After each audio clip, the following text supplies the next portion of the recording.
I don't think this would work. Hello and welcome. I'd like to call to order the January 4th, 2024 New Hanover County Planning Board meeting. I'm Chairman Jeff Petroff. I ask that you please turn off or silence all mobile devices. Please sign in if you plan to speak tonight. These meetings are closed caption for public broadcast, so if you come to the podium, please speak clearly into the microphone. At this time, for those that are able to please stand and face the flag, I'd ask Mr. Ken Vafer to lead us in the Pledge of Allegiance. Allegiance to the flag of the United States of America and to the republic for which it stands, one nation, under God, indivisible, with liberty and justice for all.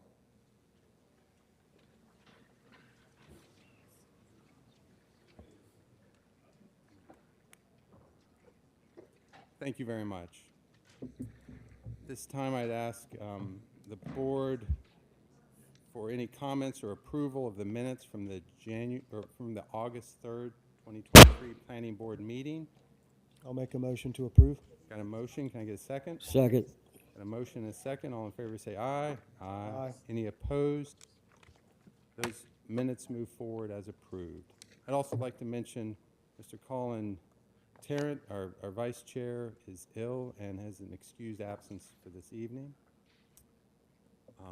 Items from tonight's meeting will go forward to the County Commissioners meeting scheduled for Monday, February 5th, 2024.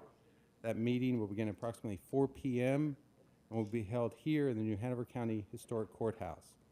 The Planning Board representative for this meeting is Mr. Pete Avery. Are you able to attend that? Monday, February 5th. Great, thank you. The format for tonight's public hearings is each side has a total of 20 minutes, 15 minutes for presentations and 5 minutes for rebuttal. As a reminder, this board is only an advisory board. The Board of Commissioners make the final decision on any of the requests being considered tonight, but public comment tonight can impact our recommendation and may ultimately be presented to the commissioners. This time I'd like to read the Code of Ethics. In accordance with the New Hanover County Board of Commissioners resolution adopting a Code of Ethics as adopted on January 4th, 2016, it is the duty of all county boards and committees to respect and abide by the New Hanover County Code of Ethics in the performance of their duties. More specifically, all planning board members should obey all applicable laws, uphold the integrity and independence of the board, avoid impropriety, faithfully perform the duties of the office, and conduct the affairs of the board in an open and public manner. It is further the duty of every board member to avoid conflicts of interest as defined in North Carolina General Statute, Chapter 160D, Section 109. Does any member have any known conflict of interest with respect to any matters coming before the board this evening? If so, please identify the conflict and refrain from any undue participation in the particular matter involved. Moving forward, we have received a request for a continuance. Staff received a request from the applicant for item 4, the S23-05, the preliminary form for the Highway 421 sand mine special use permit, to continue this item to the February 7th Planning Board meeting. This time I'd like to invite the applicant up to make that request. Good evening. Scott Holmes and Joe Taylor on behalf of Murkison, Taylor and Gibson on behalf of the applicant. And yeah, we just need a little more time to talk about a few things, and we'd like to come back next month. All right. Thank you. I would caution that we have seen that the Board of Commissioners and our board has also at times been put in this position because as a stalling technique before. I'm not accusing that of you that and I've read your explanation, and I think it's a valid one.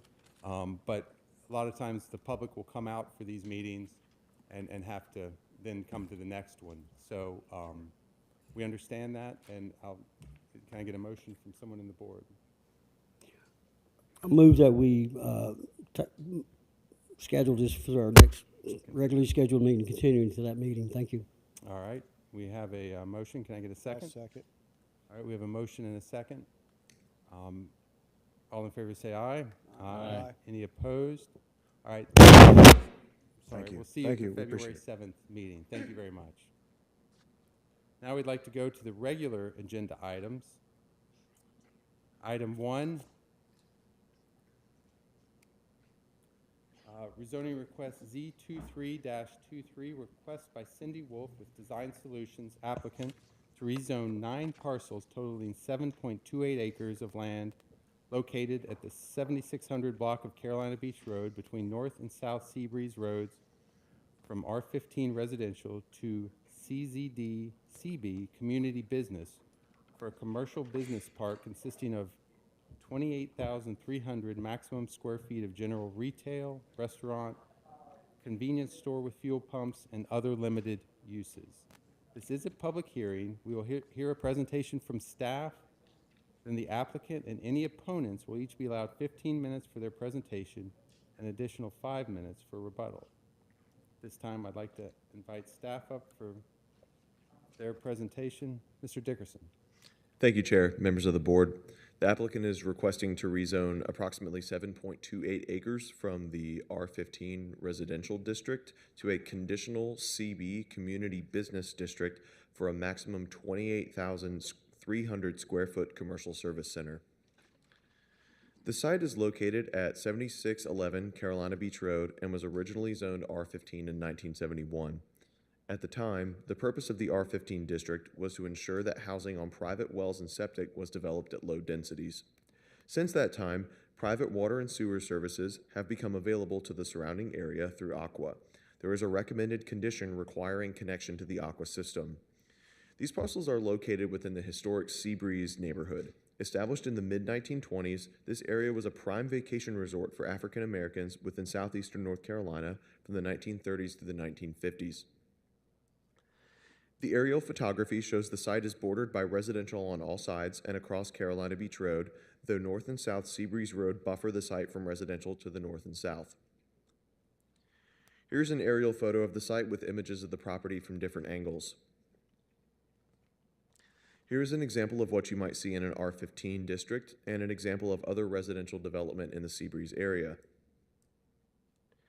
Here are examples of mixed-use commercial centers showing a business plaza along with a fast food restaurant with drive-through in the background and medical and dental offices with a connected restaurant.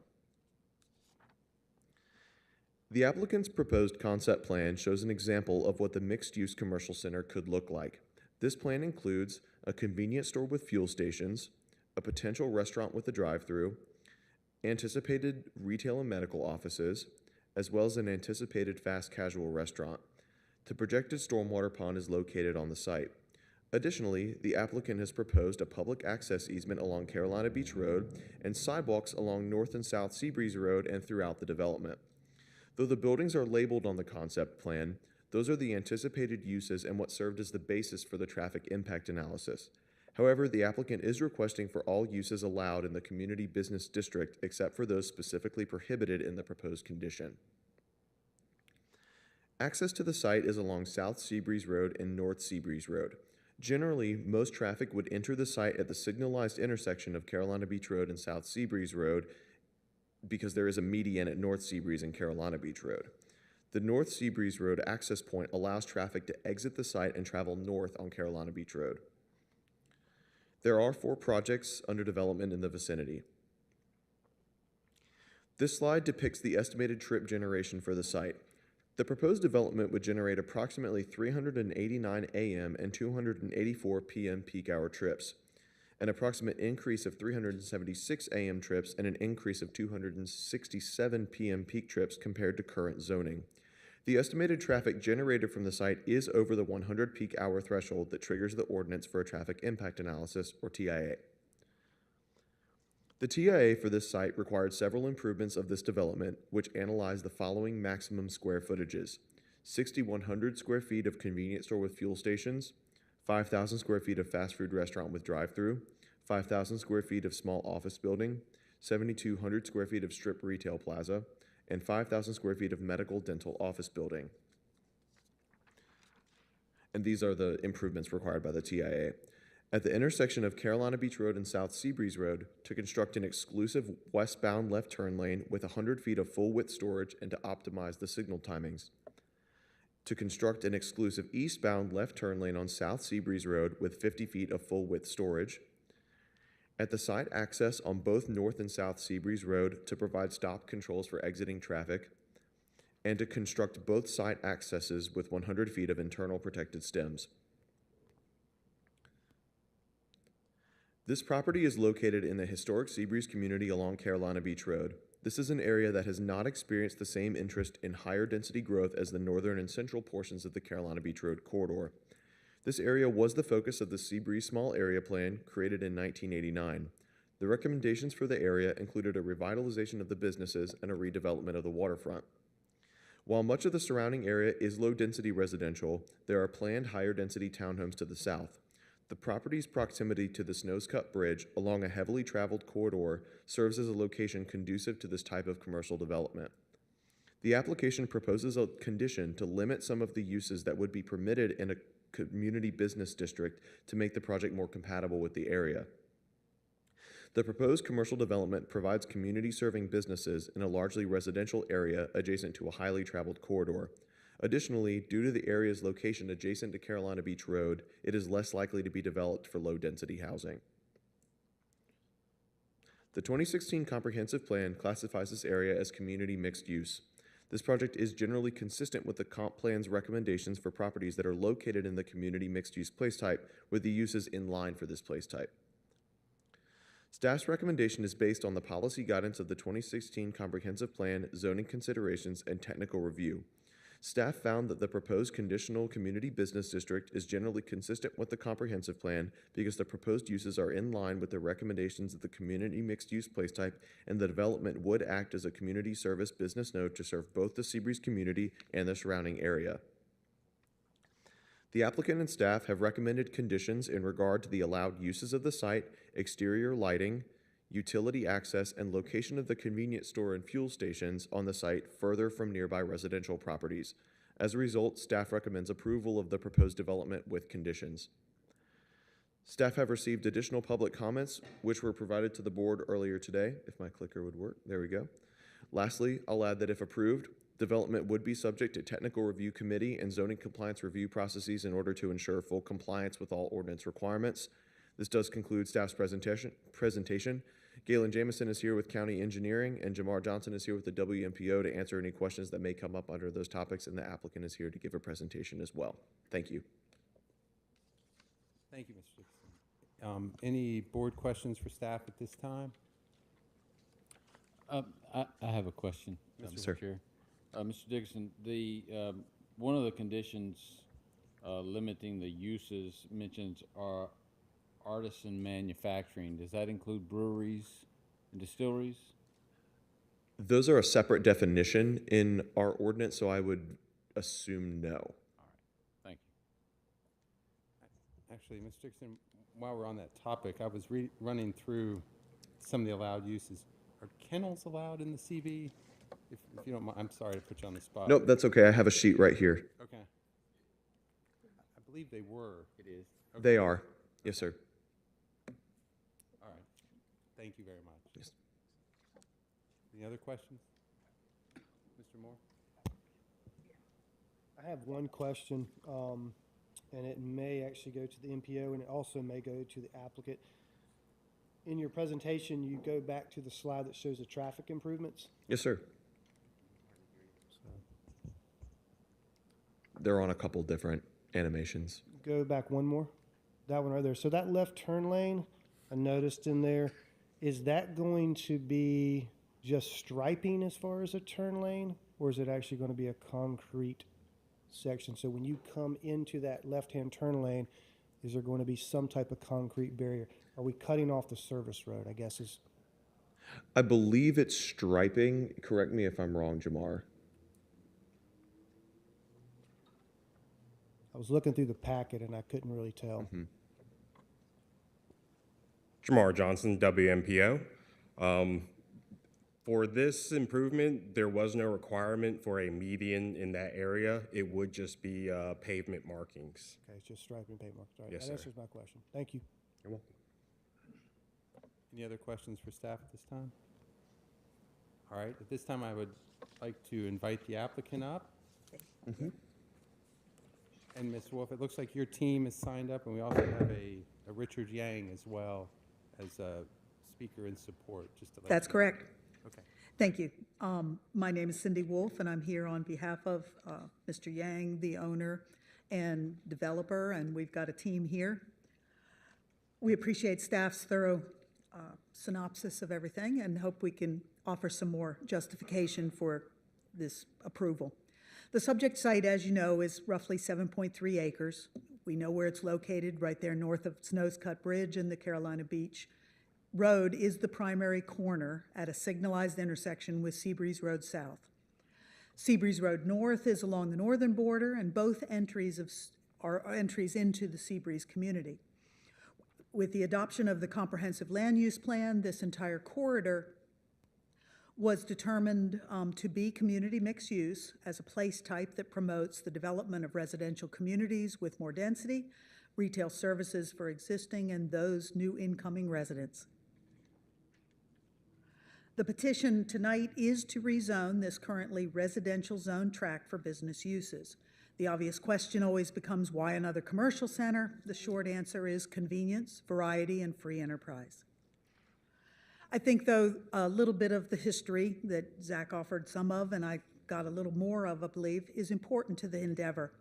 Up until at least 2008, the Snows Cut convenience store operated at the Seabreeze Road South corner with 2 pump fuel stations. Historically, and even now, a convenience store is permitted in the residential zoning districts by special use permit, but it's limited in size to a single fuel pump station or island. This one happened to have 2. The Seabreeze Neighborhood Plan, created in 1988, showed the existing use of that convenience store on their maps and included a statement to explore the possibility of developing a shopping center somewhere in the community. That was intended as a strategy to address concerns over the diminishing historical focus of services in the area. By 2012, the pumps were gone, but the retail use, along with moving van rentals, continued. A mini-mart retail shop use continued, and by 2019, the old pump canopy was then converted to a covered patio for Pelican snowballs, and putt-putt was added to the site. It is not just a recent proposal that we're making. My client began purchasing these assemblage of lots, of parcels, back in 2017, and he's been extremely proactive in preparing for the future. The 2 4,000-gallon underground fuel tanks were removed, any environmental concerns actively addressed. He's been cooperating with Aqua Utilities to provide additional easement area around the existing well site that is just to the northwest of this site. And all of these things will benefit the water service to the community, the surrounding area. Asbestos was removed from the old house that's there, originally in the Freeman family, and it's been offered for preservation, perhaps as a future heritage museum on another site. A full traffic impact analysis, tree and topographic survey, marketing research have all been completed along with alternative layout sketches, the best of which we believe we're presenting here. The project includes not only a proposed C-store, the obvious anchor use for a center at a signalized intersection, but also space for additional retail, service, medical, dental, office, all opportunities. A central drive connecting between South and North Seabreeze Road will not only provide good interconnectivity, but also serve for a better circulation within the center and off of the public roads. Adequate intersection stems and internal traffic calming methods can increase that vehicular safety, along with the sidewalks for pedestrian access from both outside the center and within. A public access easement will be dedicated, as Zach pointed out. Stormwater management pond provides transition and additional distance for use separation from the 4 homes on Spramis Court to the rear. Buffer yards with opaque screening will also be installed to mitigate any impacts to those residential properties. As always, street yard, interior shading, foundation plantings, those are all requirements of the Unified Development Ordinance for commercial development that add to overall aesthetics of any commercial center. The project of this scope certainly required the traffic impact analysis. The final report has been accepted, reviewed, and approved by the MPO NCDOT. The TIA suggests pretty much a 50-50 split of users traveling from the north or south, but with the the signalized intersection east of the ease of exiting options is greatly improved. The other important factor to consider in this project location is what they refer to as pass-by trips. Generally, this center would not be a destination use. It's somewhat isolated here at the southern end of the county. It's intended for the convenience of those residents and visitors using Carolina Beach Road Highway Corridor already. The results of analysis indicate that with the recommended improvements in place, the proposed site is not expected to have a detrimental effect on the overall transportation capacity and mobility in the study area. At full build-out, which is a couple years down the road, level of service at South Seabreeze Road Signal is only impacted by an additional 10 to 15 seconds of delay during peak periods of the day in any travel direction. Don Bennett, a traffic engineer with Davenport, is here if you have more specific TIA questions. Staff always ends their report by reminding you that these plans are somewhat conceptual. Release for project construction and ultimate approval for occupancy is totally dependent on oversight by the Technical Review Committee and permitting by a variety of county departments and state agencies. We try very hard to review and address any potential detailed design and permitting issues in preparation of a good concept plan. Howard Resnick, a civil engineer, is also here for questions related to meeting all of those requirements and regulations. In summary, the primary emphasis in locating commercial centers is to provide for proximity and ease of accessibility. That's a strategy within the community mixed-use place type. The proposed establishments, including the vehicle fueling, will provide services to a mixed population of customers. There's regulars who commonly commute past and rely on a location for the businesses offered. There are neighbors who come to the center because it's close, maybe even walkable in this case, and certainly convenient. And then there are definitely the visitors to Pleasure Island who are passing by here anyway and might want a specific item or service offered. This proposal will improve the form and function of a currently underutilized tract along the busy Carolina Beach Road corridor and thereby maximizing land use efficiency and good economic development. We hope you'll concur with the staff recommendation for consistency and approval. Cameron Zerberg is one of the development partners, and he, the engineers, and I are all available for questions. Thank you. Thank you very much, Ms. Wolf. Board questions. Mr. Hibbs? Mr. Chair, I have a few questions. Ms. Wolf, thank you. It's a great presentation. Can you go back to your slide that shows the color, or that'll do as well. Oh, no, Yeah, that's perfect. this Thank is you. a little easier to read. So in general, a lot of what you said is, I think, very reasonable. This site does lend itself to commercial, and there's some really good aspects to the overall design of this site, putting more active uses along Carolina Beach Road and doing less active uses to the east. I have a few questions, design type questions to consider. One of the concerns I have is that the buffering between this activity and the neighbors to the east. This plan shows a restaurant on the southeast corner and retail on the northeast corner, and that restaurant shows a drive-through. That activity seems to be much more active than the retail would be. Would the applicant consider flipping those and moving that restaurant to the northeast corner and the retail to the southeast corner? There's not much activity on the back of that retail, and the restaurant would then be buffered by the wellhead. As I pointed out, this is a concept plan. It may be that that site is better for an office. It's someone that's interested in an office at that site. We believe that as far as the concept plan goes and the potential for another smaller type cafe, but drive-through potential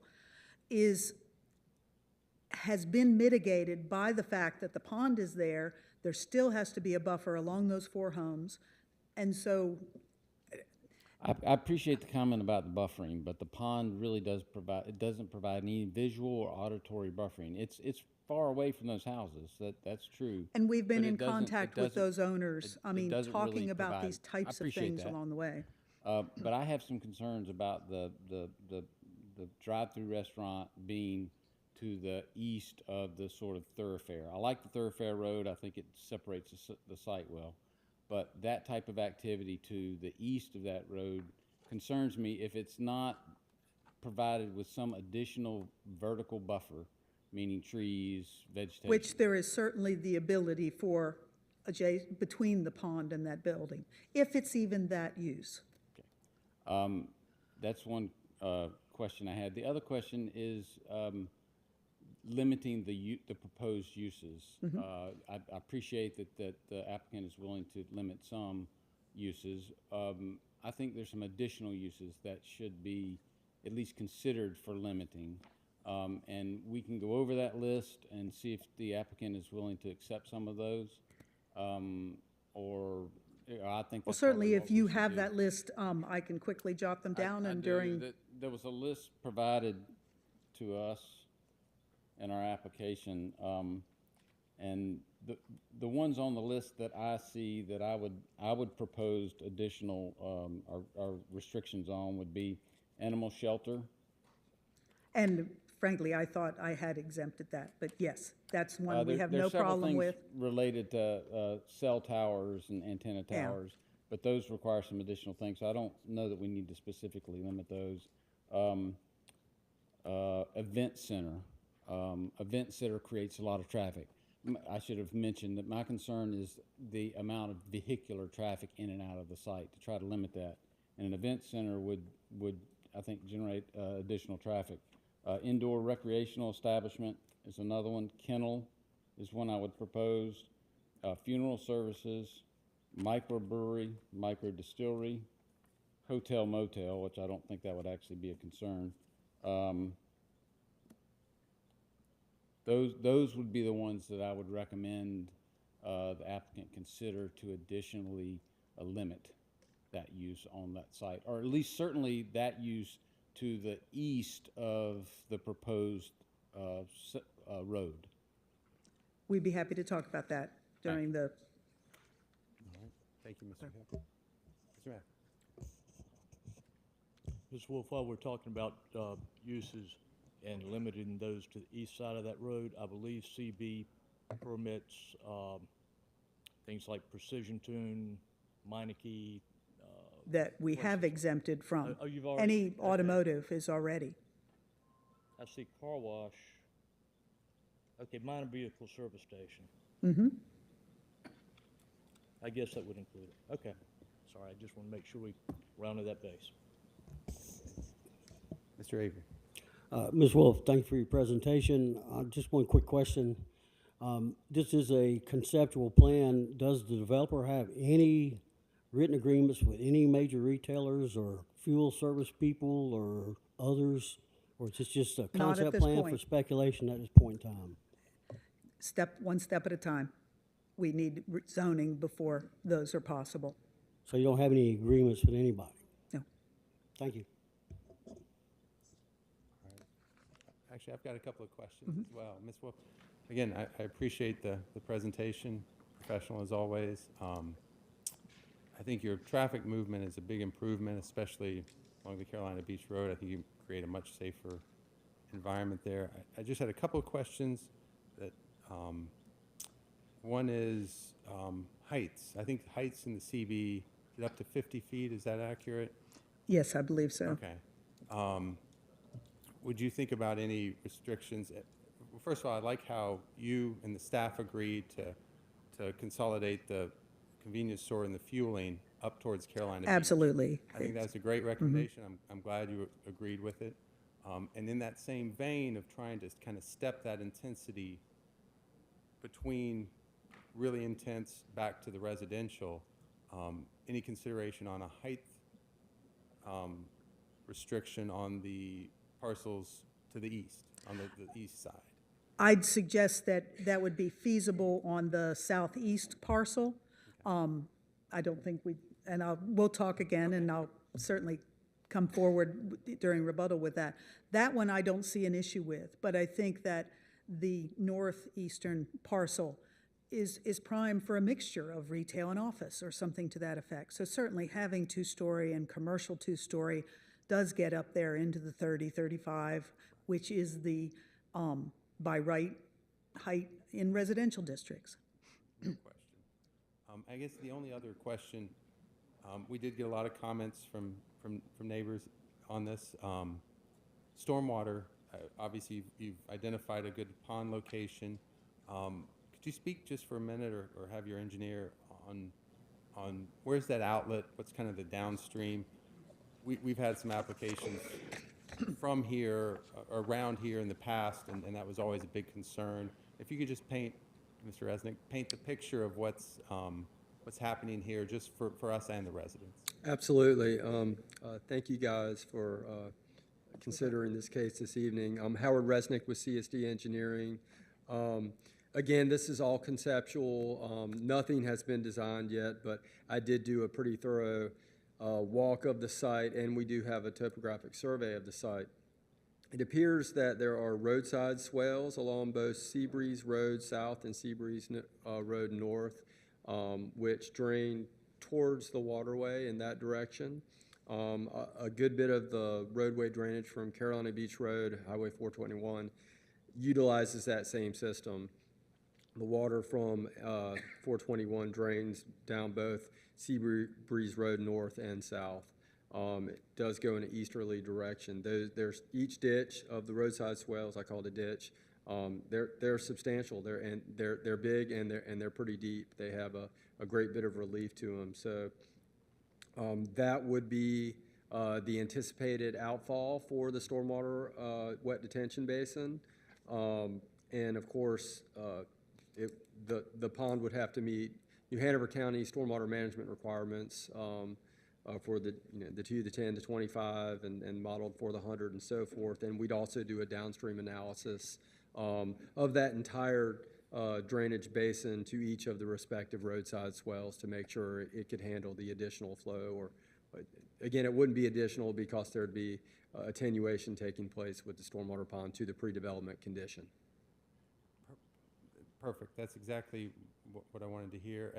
And are there any design considerations on the stormwater pond with a fuel station? Are there any environmental additions when you have fuel on a site? So again, far in the future, we're only at a conceptual nature on this project right now. The C-Store with fuel projects, which I've been involved in previously, typically have some sort of emergency protocol for if there is a leak. Again, I think in this case we would default to County Health Department for any sort of recommendations on what they would require.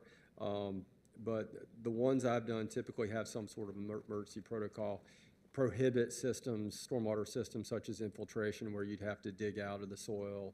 You wouldn't want to encourage a fuel spill to seep into existing groundwater. In this case, it could be as simple as just a shut off on some sort of valving technique or something in the stormwater collection system or the pond. And do you have any restrictions? Because I understand there's a well, an aqua well near. Are there any restrictions on your site because of that well, or is it all covered in their radius? Sure, it's my understanding that we're outside the required radius or the minimum radius. All right. Thank you very much, Mr. Thank Russell. you. I appreciate that. And then my last question, Ms. Wolf, was just understand you had a public meeting. Could you speak to any of, could you speak to just for a minute about that public meeting and were there any design changes that potentially came from that meeting? There really were not any design changes. The general consensus and what I read in the emails that were provided to the board more had to do with either traffic or just saying we don't need commercial. As we all know, development is occurring here. It's certainly recommended for a higher density of development, whether that be residential or commercial. Typically, higher densities of residential, like the arguments over the townhomes to the south of here were traffic, traffic, traffic. Whereas I think a commercial center not only provides service for those people around them, but it also is traffic that is already in this area. The 50-50 split, the pass-by trips that are exhibited in the traffic impact analysis. So there was no reason to make changes in the plan per se, other than chatting with different neighbors, pro and, for and against. And the fact that other than the C-store, this is somewhat conceptual as far as the uses that we've shown. Okay, all right, thank you very much. Any other board questions at this time? Oh, Mr. Moore. Ms. Wolf, one of the things I think, for me, what I'm looking here is we're surrounded by residential on both sides and behind it to the east and obviously to the north and the south. We've got a major corridor. I think you did a great presentation of outlining the need. The buffer that Mr. Hipp was talking about on the backside of the pond, is that a 20 or 25 or 30-foot buffer? It's hard to tell on this site plan. The requirement is 20 foot. Okay. It can be mitigated with fencing and reduced to 15 foot. You would work that out through the But TRC in this process. particular case, there's some existing vegetation. Okay. We would have to supplement it as necessary, and we'd agree to buffering the back of the southeast lot if that's the intention. It depends on what that use is, but that could be a possibility as a condition. I mean, that we'd provide the buffer basically on both sides of the pond. Right. Okay. I mean, I think in my Just throwing out there. mind, it's intensity and trying to weigh the intensity within the fabric of that community there as far as Seabreeze. Realize they have a plan, that's what I'm trying to wrestle with a little bit.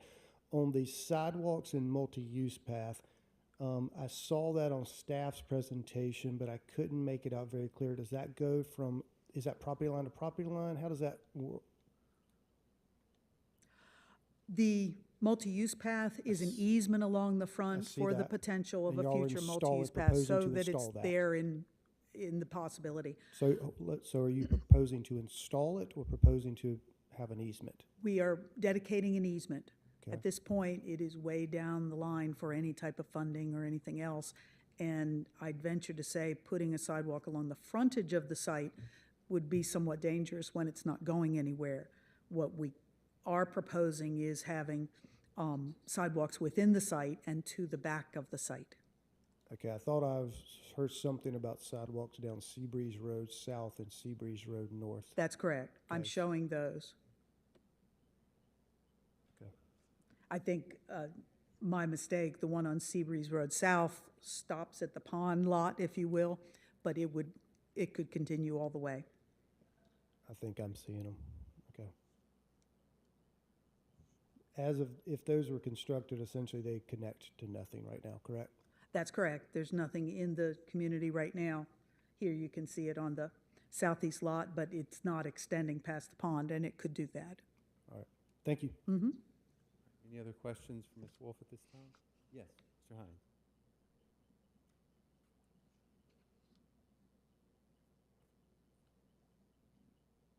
We'll eventually get there.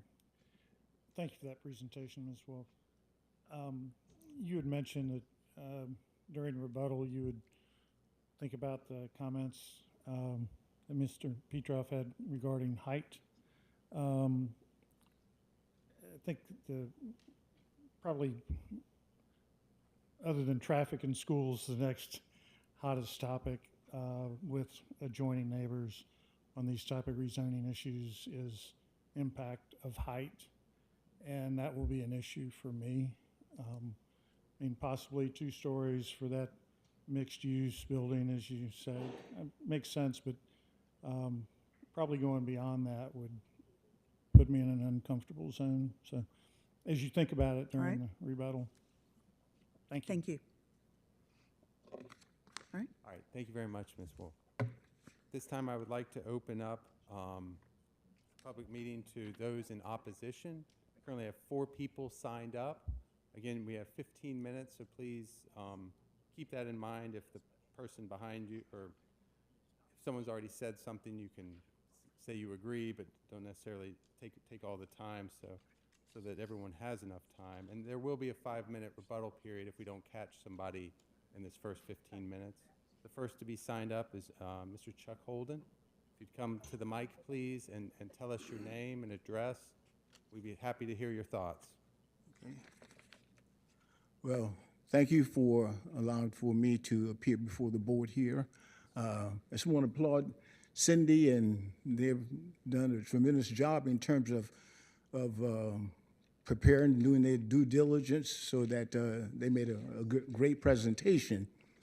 But the problem I see is that they don't live there. We do. I'm Chuck Holden. I live 809 North Seabreeze Road, and we've been there 40 years.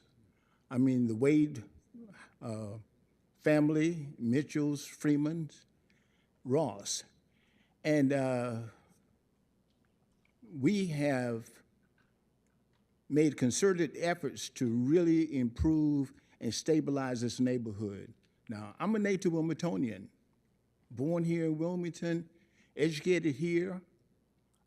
When we were small, our parents would take us down to Seabreeze for snow cones, ice cream. And when I became high school and went to the prom, well, that's where we carried our date, down to Seabreeze for a shrimp dinner, crab cakes and whatnot. And so it became a symbol of unity, of cooperation. We were not threatened by anything at all. We felt safe there when we went there. And so now we see that change is about to come. And yes, it is disturbing, but we know that change hurts. Sometimes it's inevitable. Sometimes it improves. But is this development for a need or is it for greed? We don't know. I mean, I heard the presentations in terms of doing certain studies and whatnot, but it is adversely affecting us. Now, I'm an old man, and I used to be able to walk my grandchildren on North Seabreeze Road without the fear of getting run over. And now we see ones who have come in, some of our younger folk, with their strollers and their dogs, and they're able to walk around Seabreeze Road itself without the fear of being harmed by, say, traffic or any other adverse thing that may happen in that community. So, yes, we appreciate the opportunity to appear before us because Seabreeze has a rich history, very rich. Some of us feel this threat, and that's why some of us are present here. Yes, but threats usually almost impel one to maybe want to pick up and move and go and whatnot. So we just want the board just to do the right thing. Although staff has said, yes, we support it. Although Sydney and her staff, they've done a great job in terms of presenting the plans. If it is approved, there are just certain stipulations that we hope that the board will consider to make this a viable neighborhood that won't adversely affect us, but that will complement us.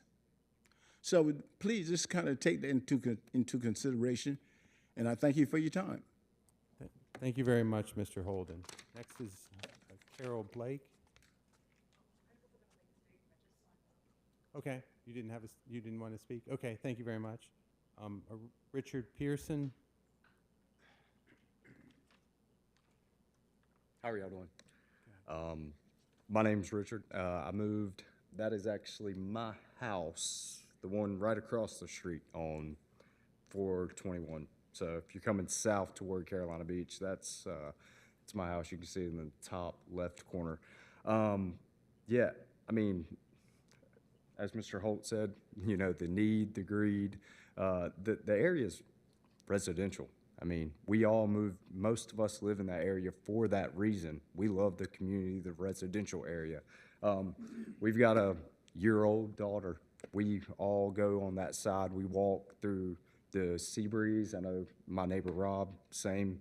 We're all in that area. We're just concerned about what that's going to bring. I mean, if you put a service station there, and I mean, I know it's community use. There's so many different things they can do with that piece of property. We're just concerned what that's going to bring to our neighborhood. I mean, we actually, and the traffic aspect also, we all have to come out of that neighborhood to do a U-turn to go back into Wilmington every morning to go to work. It's tough enough to get across to make that U-turn. If you're going to say the TIA, there's really going to be no impact, that's not true. That's going to impact us every morning going to work. It's hard enough during the summer. I mean, and the mornings, I mean, just to make that U-turn, it's going to impact us, that traffic coming out of there, trying to turn to go back north. There's a lot of impacts, and I'm just opposed to it. And I appreciate your time. All right, Thank you. Thank you very much. Next is Rob Giacomelli. And I apologize if I mispronounced it. You did pretty good. Okay, good. My name is Rob Giacomelli. I live right next door to Richard, across the street. I do want to echo what he said about the traffic concerns. Not only year-round, but specifically in the summer months, traffic going towards Carolina Beach can sometimes be backed up 2, potentially even 3 miles, all the way back to the Myrtle Grove stoplight.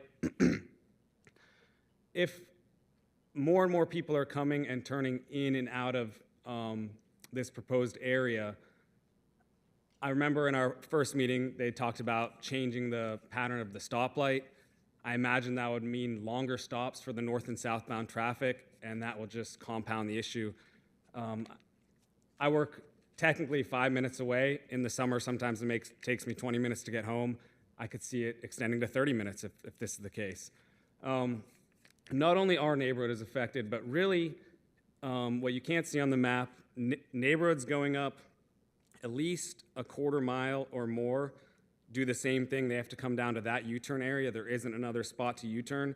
So it's not just our development. We have 60-some houses in ours, but it's the following 3 neighborhoods further up that experience the same issue. As Richard said, I think the main concern for me and for many people in our neighborhood in the surrounding community is there's a lot of families with young kids. We like to go out and walk. We don't want more road traffic, more light pollution, noise in the area, music and things like that from the restaurants, from the convenience store. It's not where we want to raise a family. And when we moved here, we moved with the expectation that it was a residential area.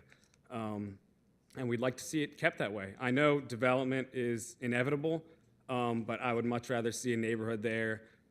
Again, a walkable neighborhood with a sidewalk where families can get out and enjoy their time outside and not be walking around and listen to cars pulling out of the gas station all day. So thank you for your time. All right, thank you very much. No one else has signed up, but we still have a few minutes. If anyone else that had signed up would like to speak again, or otherwise, I will move on to switch back to the applicant and your rebuttal period. And Ms. Wolf, you also, we did have Mr. Richard Yang signed up. I didn't know if, this was, okay. All right, well, great. You have 5 minutes for the rebuttal period. All right, Mr. thank you Chair. so much. My name is, Mr. I'm Chair, sorry. if I may. Yes. I think there was someone else that was thinking about speaking. They had kind of stood up and then sat back down. Not sure if that was confirmed. How about I'll catch them at the rebuttal period if Yes, that sir. works? Well, actually, okay. Please come up and tell us your name and address, ma'am. Excuse me, good evening, Planning Board. My name is Sandra Ross. I live at 7763 Carolina Beach Road, where not only is this starting to happen, they are going to put a high-density townhouses and stuff in my, right down from me. Then there is another piece of property exactly next door to my home. Not to mention all that's getting ready to happen down here. And I understand, as we all do, that people buy stuff, buy land, put their money in it, they want to develop it. But I would like to say this, and someone said something about the water. I've been in that community all my life. Different ones have come in and been developed. No one has offered us water. I asked them and told us we couldn't get it. So as far as the water issue, no, we're not getting water. We haven't been offered it, nor can we get it. The point is, I listen to my neighbors, and they have a very legitimate reason. I listen to the developers, and I can understand what they want to do. But do you know I was there when that little gas station was on the corner? 2-tank gas station. We were the community. And at that time, Seabreeze was a busting area. A lot of in and out. Never, ever, never like you're talking about now. Plus, we have to consider that other developments are being developed there. I heard you say something about a service road. Well, I live on that service road. Are you going to close that? I know about coming out of there, and with all this traffic, as they've already said, it is going to be detrimental change for us.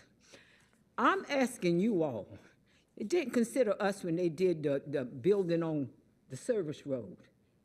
Did not have to be rezoned to a 5. It could have been a lower density, but they went to a zone 5, ridiculous. And that's a flood area. Of course, it's been there all my life. I've had to pay to have it filled in. But now they say it's no longer a flood area because it benefits the builders. I'm asking y'all to consider, I know they're gonna develop, but consider all that you're getting ready to put there, the in and out traffic and all that's going on. Plus, we've got another development that's coming right down the street from it. Plus, there's another parcel of land next to my home.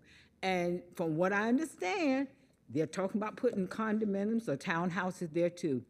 We understand, but y'all know when I moved in my home over 22 years ago, the inspector that inspected my house, he told me, he said, Ms. Ross, I hate to tell you this, but there's been a plan down there on that planning board for a long time. They're going to develop all this. Listen to what I'm saying carefully, and this man's words have come true. He said if they can't buy you out, they're going to tax you out because this is very prime property. It joins with Carolina Beach, comes from Monkey. In other words, another Ricer Beach or another Myrtle Beach with constant development, constant establishment. And we're talking about what we're getting ready to put there now, right up the street. Right up the street, not even 5 miles, they're getting ready to put another filling station up there. They're getting ready to put townhouses up there. They're getting ready to put a lot of stuff is going on in that little area. And I see it going on everywhere. There's no low housing, anything. I heard my neighbor say something about need or greed. I understand you want to invest your money, you want to get back, which I would want to do the same thing. But I hope and pray to God that I never be so concerned about what I want that I don't consider that people that have been born there, raised their children there. Now getting old and can't even enjoy the last day. Thank you for your time. And I'm so sorry I got but I do get emotional because this is very dear to me. Thank you for your time. Thank you very much. We will move to the applicant's rebuttal period.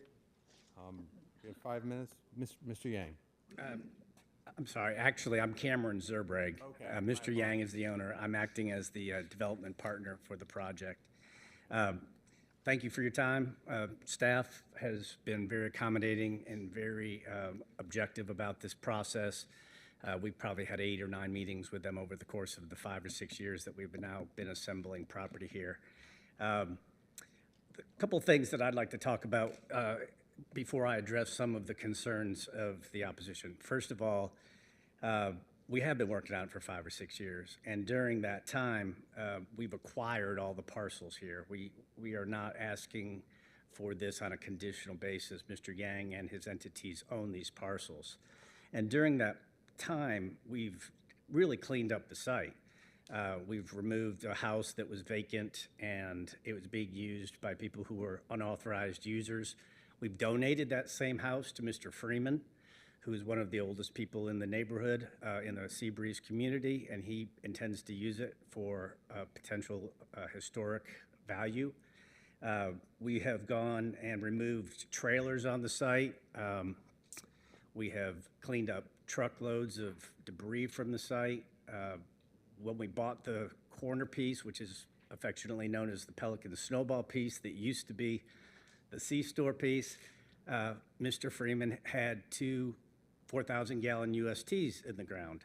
And we bought it taking the risk that we could not only remove those tanks properly at the direction of our consultant in NCDEQ, but also make the community better because those tanks are not in the ground and we know that the area is clean.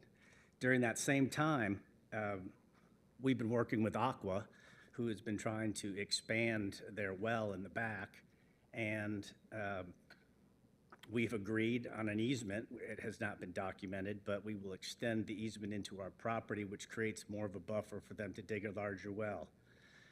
In the same time, we've been talking to them about extending utilities, which a lot of developers kick and fuss over. We're willingly doing it. We've talked with neighbors about potentially extending water to their sites on South Seabreeze. At the same time, we do our water extensions.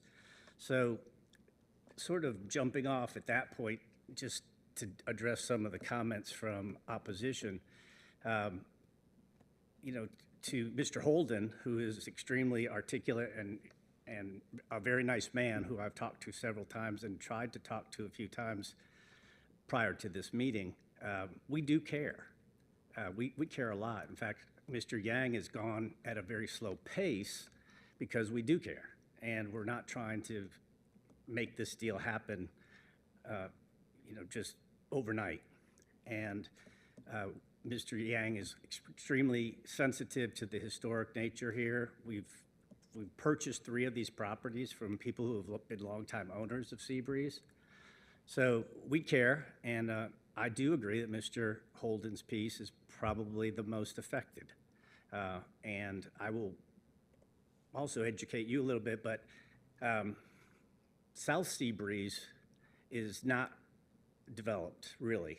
Most of it that fronts our property is not developed. It is residential, but it doesn't have homes on it currently, so it's undeveloped. North Seabreeze has a few more homes on it, including Mr. Holden's. Mr. Holden did sell a piece of his property, I believe. I may be wrong, but he did sell a piece of his property which is not currently being used for residential. It's being used for commercial use. The people who are across Seabreeze, are across from our proposed development on 421, they are impacted. The U-turn situation is an issue, but it's not an issue that we've created. It's an issue that has been there. And I have had direct conversations with the DOT about it since our community meeting, and we have some ideas on how to mitigate that, not only with the signalization, but possibly giving some of the right-of-way up and having the developer pave it so that we can do a better job of circulating the U-turns. And as far as Ms. Ross is concerned, I think it's Ms. Ross. I know we are affecting people, but we're trying to do it in an extremely efficient and sensitive way. And we had a community meeting that had over 40 participants.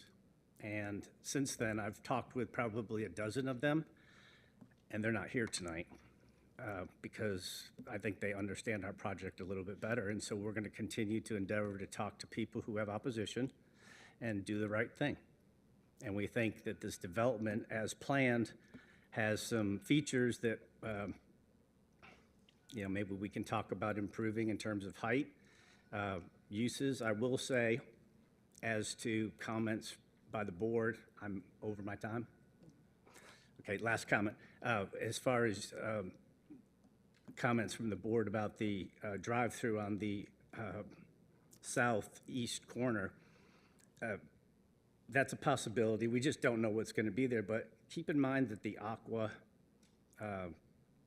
sphere over there is really a nice little buffer for anything that we do, and we're not really concerned about that. The 4 houses on Spray Mist we've talked to, and nobody is here tonight from Spray Mist because we've assured them we'll do the right thing in terms of buffers.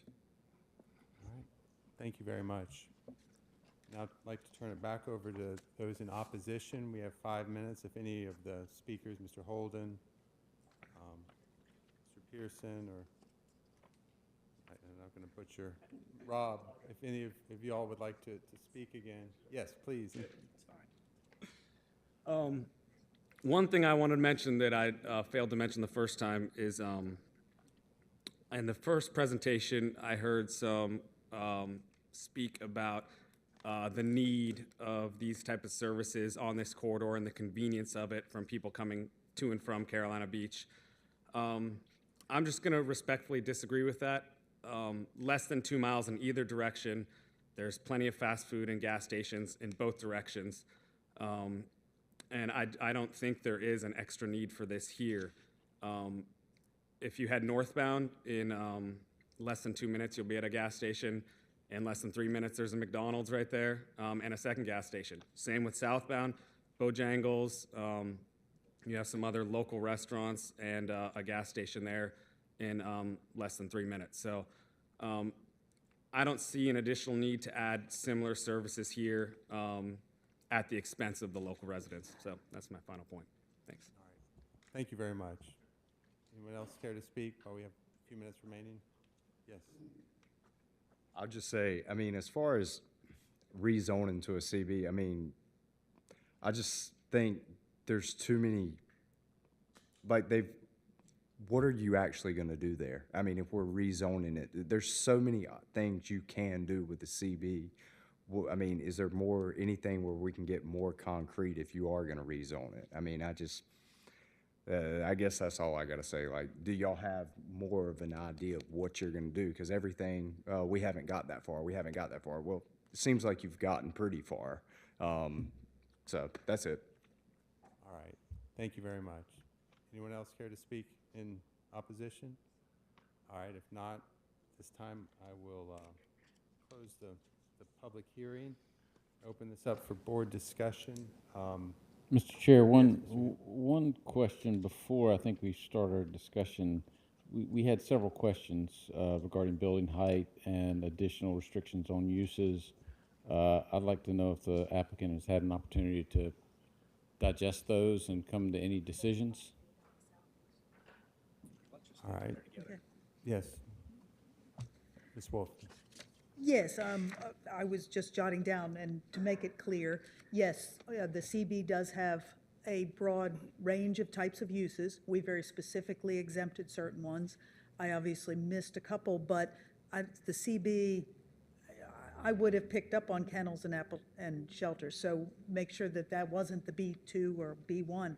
But the uses specifically excluded as part of the conditions are electronic gaming, outdoor recreation, commercial parking lot, so that it doesn't become something that just is parking to shuttle over to the beach, car wash, vehicle rentals of any sort, minor vehicle service station, artisan manufacturing, commercial recycling. We would certainly agree to add to those the ones that Mr. Hipp brought up. Oops, I lost it. Which were kennels, animal shelters, the hotel motel, event center. Excuse me. I mentioned indoor recreation, event center, and microbrewery, microdistillery. The microbrewery, microdistillery, but what is your issue with an indoor recreation center? Again, it has to do with traffic, just trying to reduce the amount of traffic going in. While this doesn't go all the way into Seabreeze, traffic does run along Seabreeze Road. So trying to limit the amount of traffic that would be there, and the uses that I proposed generate a higher number of trips in my mind. Maybe not the kennel, but the kennel and the animal shelter have to do with other issues, not so much traffic. Sure, noise. But an event center or an indoor recreation establishment would generate additional or heavier traffic in my mind. Okay. How would you define indoor recreation? Well, we mentioned gaming stations. A gaming station to me would be an indoor recreation, a indoor laser tag, or a play gym, recreation type place, a skating rink. Mr. Hibb, what if we ask staff to come up and see if they've got, because at the same time, I'd hate to limit if there's a yoga studio or a karate studio, something, I'd want to be careful on that restriction. I can understand the applicant's hesitancy on that. Could we ask the staff to maybe expand on those in their experience and what that definition is? Sure. So an indoor recreation center covers things like a bowling alley, a skating rink, like you mentioned. It is specifically separate from the electronic gaming facility, but this does also include a video arcade. I would say the video arcade tends more towards youth, and the electronic gaming is a little more adult in nature. But the indoor recreation establishment, I can't speak to exactly how much traffic they generate. It would depend on which of those uses outlined in the definition it would be, whether that be bowling alley, skating rink. Would to Mr. Petrov's comment, would a yoga studio or a karate studio or something of that fall under that thing? I don't believe so. I think those would be called instructional. I would agree with that. What's the highest use and intensity-wise, and what's the lowest intensity within that? I would say, I mean, I'm not going to speak bowling alley, to a traffic skating rink, engineer's level probably? of expertise on this, but I'd say probably things like an indoor sport gym, bowling alley may generate quite a bit of traffic. The traffic is a side question for me. I'm just trying, it's intensity of use. In terms of what So- data point? Bowling alley, people coming in and out. So, well, obviously, yes, Yes, we're talking traffic. Yes. So, so you would say bowling alley, skating rink, something like that would be probably the highest intensity use to some respect, and then the lowest intensity. What's the low intensity in that?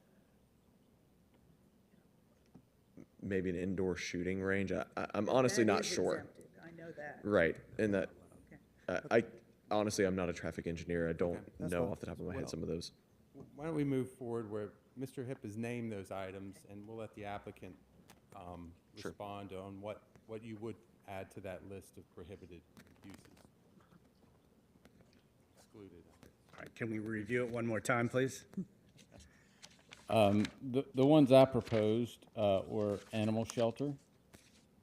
Kennel is a separate, it's other than animal shelter, but there's also kennel. Event center, indoor recreation center, funeral services, microbrewery, and micro distillery. And I mentioned hotel and motel, but the site is really too small for that sort of thing.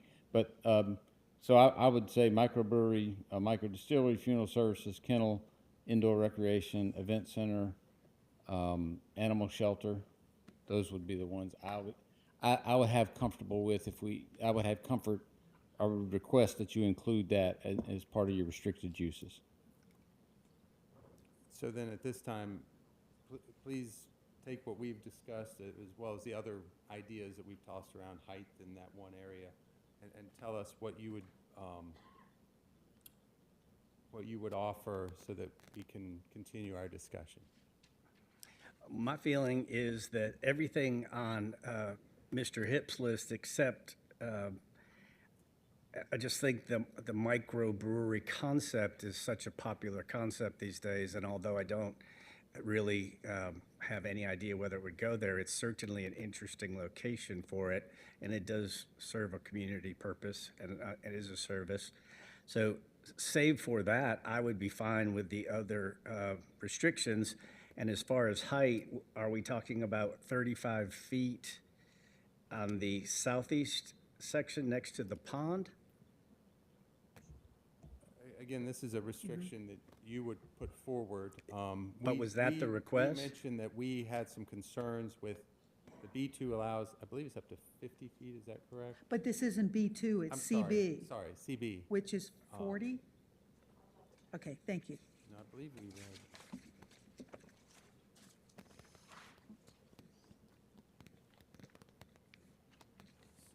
Somewhere in my mind, I had 50, and that became a concern. Mr. Dickerson? In the CB district, it is, I believe it's 50 feet. I'm double checking. It's 3 stories or 50 feet. And so with that information, that became a concern that that I wanted to bring up to see if you all would respond. You don't have to, obviously, but that would be a request to consider that. What would be, 35 feet would get you 2 stories. 2 stories and 35 feet would be fine with us. All right, okay. Thank you very much. I Thank you very appreciate much. that feedback. Now, yes, Mr. Hine. Now, for clarification, would that be on the eastern portion, not just the southeast corner, but where both buildings are proposed, 2 stories, 35 feet? I would be fine with, we would be fine with it for the entire area behind the cross-access drive. Okay, thank you. You're Thank you welcome. very much. All right. Now, at this time, I'll close the public hearing and open this up for more board discussion. Mr. Hipp? I'll start off. I think I start off more often than anybody. I'm sorry about that. You but, go right ahead. I want to explain a little bit about several of my comments related to the overall site plan. Again, I think,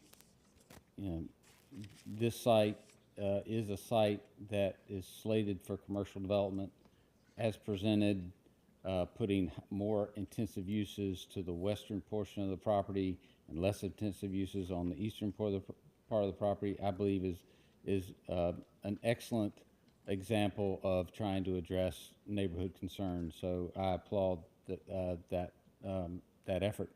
My comment about flipping the properties or flipping the buildings had to do with, at least as presented, the mass of the retail building or 2-story office building or mixed-use building would help mitigate the impact for the convenience store to the residents to the east.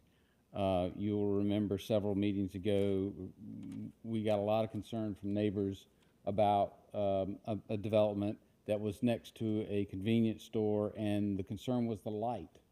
And the light coming through, this development was quite far from the convenience store, but the convenience store, the lights were on all night. And so while we can there were existing trees in this situation, a larger building to the south, on the southeast corner, would help mitigate some of that impact to the properties to the east. And I have real concern about a drive-through option on the eastern portion of the property because of the activity that would create closer to the residential. So those were my concerns there. I believe that I appreciate the reduction, the applicant's willingness to reduce the height and number of stories. I think that's excellent. It's a great example of them trying to work with us.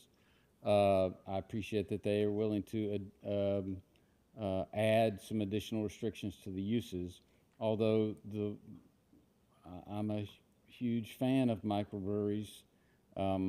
That is a concern to me in this particular neighborhood. I do believe that will generate a potentially significant amount of traffic. So as we move forward, one of the conditions that I am going to encourage the board to consider is that we keep the microbrewery and microdistillery in as a potential restricted use. All right. Other board comments? Thoughts? Mr. Moore? I do agree with, I think the board's sentiment, Mr. Hipp's sentiment. I think this area, it's going to be really a struggle for residential. I think there is a commercial application here. I am struggling with the transitional aspect of this a little bit. To be honest with you, my main struggle is the buffer on the stormwater pond behind there, the 20-foot on the back section on the east side of the property. And then I see the sidewalks now, but I'm really also struggling with that. I mean, essentially, we're pretty much saying, all right, let's just build sidewalks to nowhere. My thought process is we have a community plan. Seabreeze has a plan. Whether that's been implemented or not is debatable. And I want the community to be able to implement their plan. I don't want the planning board to implement the plan for them. Walkability to me is a big deal. I think if you've got this concept where we call village, where we call community. I think that to be able to use this and to use it to where it's functions along Carolina Beach Road for transient traffic and also for the people who live here, I think sidewalks need to be extended up south, up Seabreeze Road South, and also up Seabreeze Road North. I think just taking them down there to the pond and just ending them at the pond and not taking it all the way to the property line, I think is a challenge for me. The multi-use path, I'm not sure what staff's perspective is on this, whether this is handled in the TRC process as far as when that is built and who builds that. Is that a DOT function? Is that a developer function? Because the county, that is not a county function. So I would probably maybe ask staff for a little clarification of how do y'all look at that from a policy situation. You have an easement dedicated, but that's all you have. Correct, and the request for easements has come from the Board of Commissioners within the past year because there are some plans in the place for County Parks and Recreation to be working with NCDOT and the WMPO to continue extending some of our mainline bicycle and pedestrian facilities, including along South Carolina Beach Road.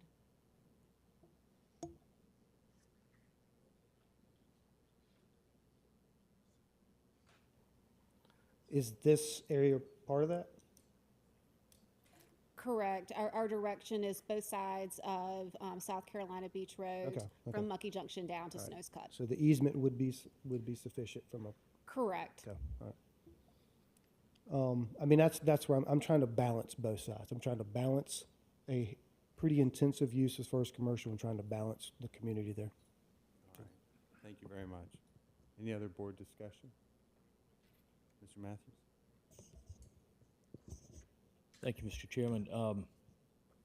Clark addressed some of the uses that concern me, and any of the uses that I had a concern with have already been agreed to by the developer, save for the microbrewery. I agree with Clark on that one. I really do enjoy a good microbrewery, and it's good, clean fun, but they tend to stay open late at night sometime, and I think that would play to the concerns of some of the people who've spoken tonight. I would like to add that to the list. Beyond that, the only thing that I would ask of the developer is that in addition to the convenience store being on Carolina Beach Road, that you restrict the restaurant to front of Carolina Beach Road as well. I don't think that there are going to be many people interested in a second-tier restaurant.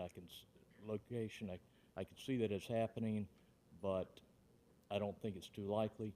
And the drive-through and the additional activity and noise, everything farther down east on that site plan, it would just bring more activity further back into the site. I'm wondering if you would consider adding the restriction, putting a restaurant only on the Carolina Beach Road side. All right, I will invite the applicant back up before we proceed with the vote to either address that or not. Any other board discussion at this time? Mr. Hahn. So it's always kind of tugs at your heart when you have lifelong residents come up and speak very passionately about things that are affecting their community. Change is going to happen, and our role here is to try to affect positive change.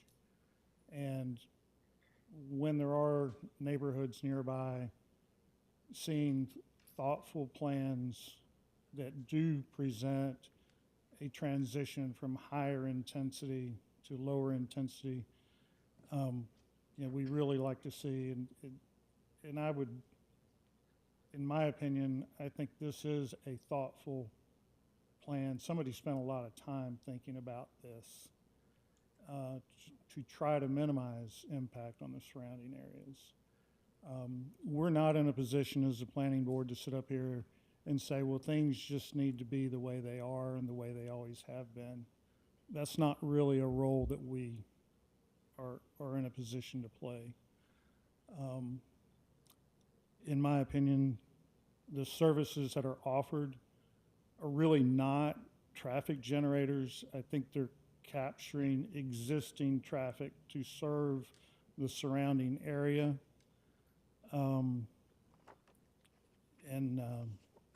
So I'm in agreement with the other restrictions that have been placed and in favor of the plan with those restrictions. All right, thank you very much. Any other comment, Mr. Avery? I guess I'll be last today.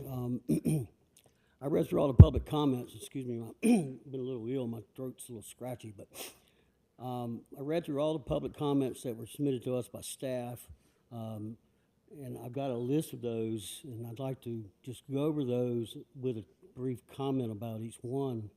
First of all, I read a lot that a project like this would negatively impact property values. Well, that may not be true, but I can tell you that I haven't heard any evidence to that, to the contrary, that it would affect property values of existing homes.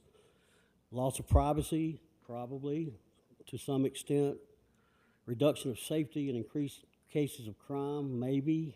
But certainly, that's just a speculative thing. I don't know that that'll happen. Congestion, increased traffic, no doubt.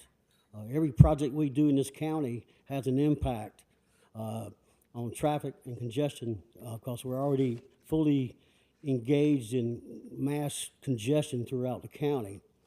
I also read a comment that a project like this is not needed. That's debatable. It seems like a very speculative proposal to me, more than any concrete proposal other than putting together a site plan that shows us a possibility of what might happen. Is it needed? Maybe. I don't know. It's not in best interest of the nearby community. Maybe.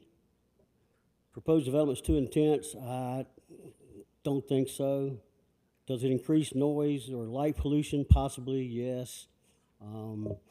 Housing is needed more than the commercial element. That's true. Making housing work on this property would be a little more difficult than most. And overall, it's just not compatible. Well, I would argue that it is compatible in many ways because it is juxtaposed to the main highway. And the likelihood of that property being developed for residential uses is pretty small at this point in time. I think as one of my colleagues spoke about a while ago, that'd be a big struggle to put residential uses there unless you did something really high density. Single family, not so much. So I won't get into all the minutiae of all the things these other guys have talked about. I agree with most of what they said, so I won't repeat that. I just want to let you know that that's my checklist looking through this, and when I bounce all that out, I only have a problem with the fact that it's more speculative than anything else, but I don't know what else could be built there. It had to be some sort of low-density commercial development that you can achieve through community business zoning. Thank you. All right, thank you very much. Any other board comment this time? Mr. Hine. Thank you, Chair. I just wanted to make one point of clarification that Mr. Hipp had talked about something that was before the board where they talked about the light pollution from that convenience store.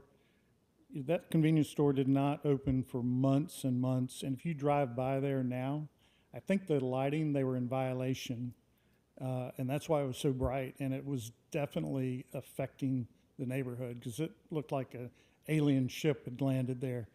But just for a point of clarification, because I do pass by that area, the lighting has been totally adjusted, and it is not the great beacon of the universe. So just a point of clarification. All right, thank you very much. Any other board discussion? All right, at this time, I'd like to, before we proceed with the vote, I'd like to invite the applicant back to the podium. Based on board discussion and items presented during the public hearing, would you like to withdraw your petition, request a continuance, or proceed with a vote? Is it possible to address some of the comments that you all have been talking about first for a second? Yes.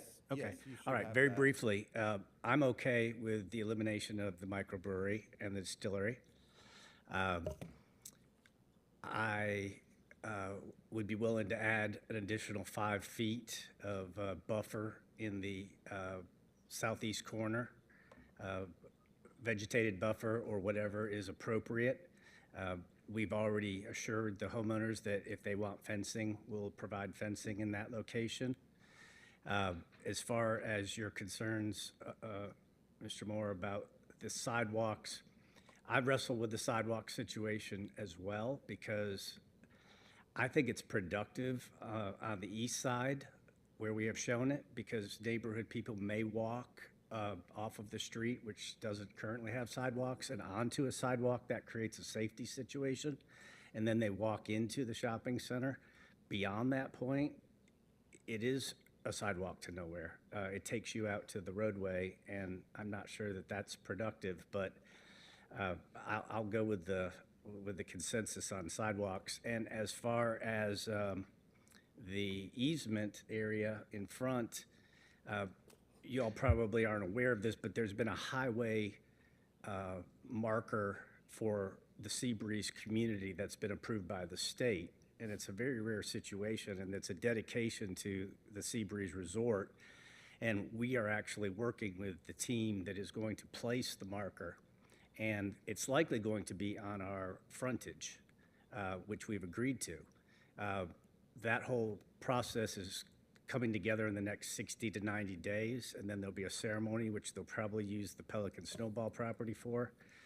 If they were to put that marker on the front, which we have encouraged them to consider doing, we've agreed to provide some additional landscaping around it and some colored flowers on a seasonal basis. And in that regard, if it goes there, we would agree to actually build on that easement because it would allow people the opportunity to come and walk to that monument. So in addition to providing the easement, we would agree to build it. All right. Thank you for that clarification. So I guess the question still stands. Please proceed to a vote. All right. Thank you very much. I'll entertain a motion.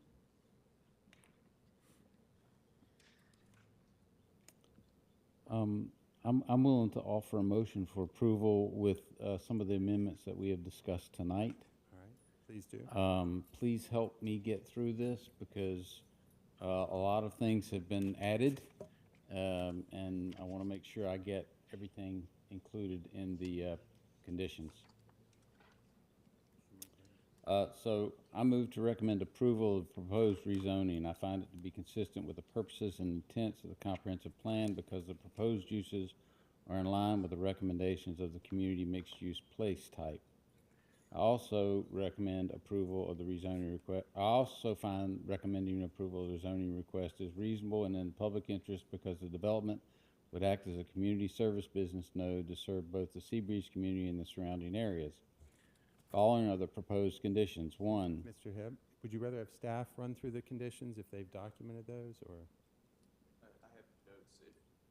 please. Yes. So, Madam Attorney, is that acceptable? Okay. Please. sure. I screwed it up that many times? No, sir.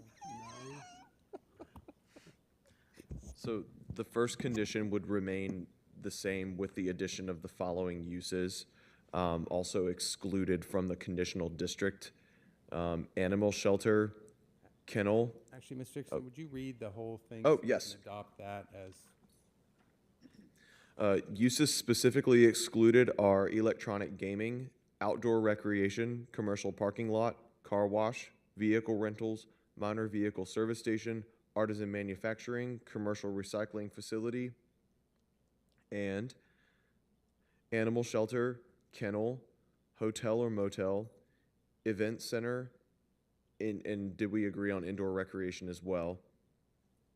Yes, and microbrewery or microdistillery. Oh, funeral services, I'm sorry. And Mr. Hipp, if that's what your proposed condition understanding is, if you'll just say that that's what you're adopting as part of your one of the special conditions. Yes.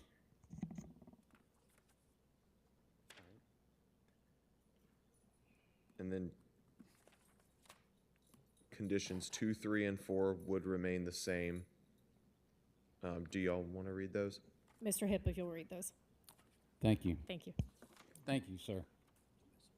Number 2, exterior lighting, including luminaries and security lights, shall be arranged or shielded so as not to cast illumination in an upward direction above an imaginary line extended from the light sources parallel to the ground.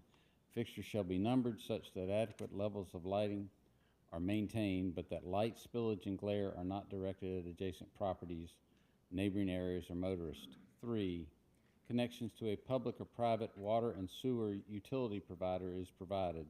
Private wells and septic systems are not provided. If a convenience store with fuel stations is developed on the site, it must be developed adjacent to Carolina Beach Road. Other uses in the conditional district not specifically excluded in Condition 1 may be permitted adjacent to Carolina Beach Road or to the rear of the project. 5, the buildings to the east, on the eastern end of the property, will be limited to 2 stories or 35 feet. Were there other conditions that we discussed? There was Mr. Hip, you said something about a sidewalk into Seabreeze, as well as if the markers on the frontage, building the multipath, as well as buffer and details back by the stormwater pond.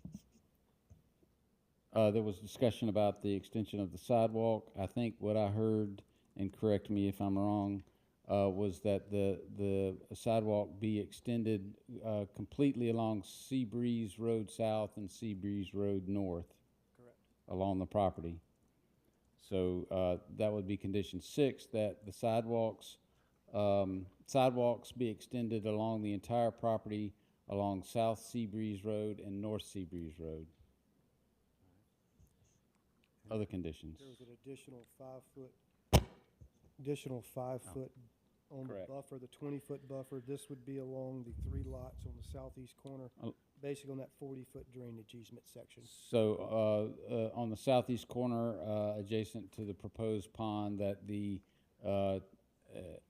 20-foot buffer be extended to 25 feet. The vegetative buffer be extended to 25 feet total. Mr. Hip, I think the I'm never doing this again. The applicant just indicated an additional 5 feet because depending on the type of buffer they use, there Oh, might be a little bit of a difference in terms of what's required. So an additional 5 feet of vegetative buffer. Correct. So the condition is that the applicant will provide an additional 5 feet of vegetative buffer along the southeast property line.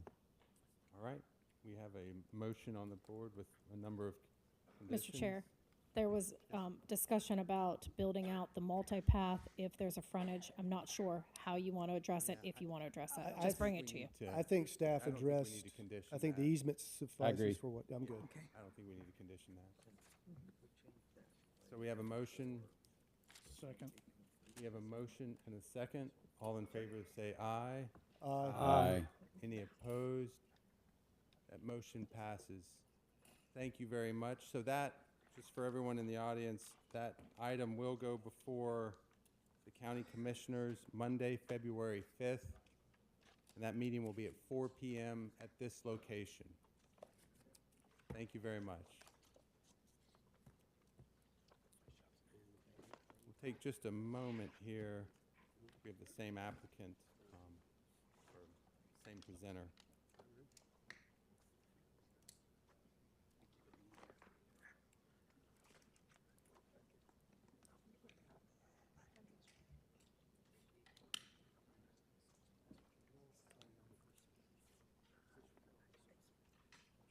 Thank you very much.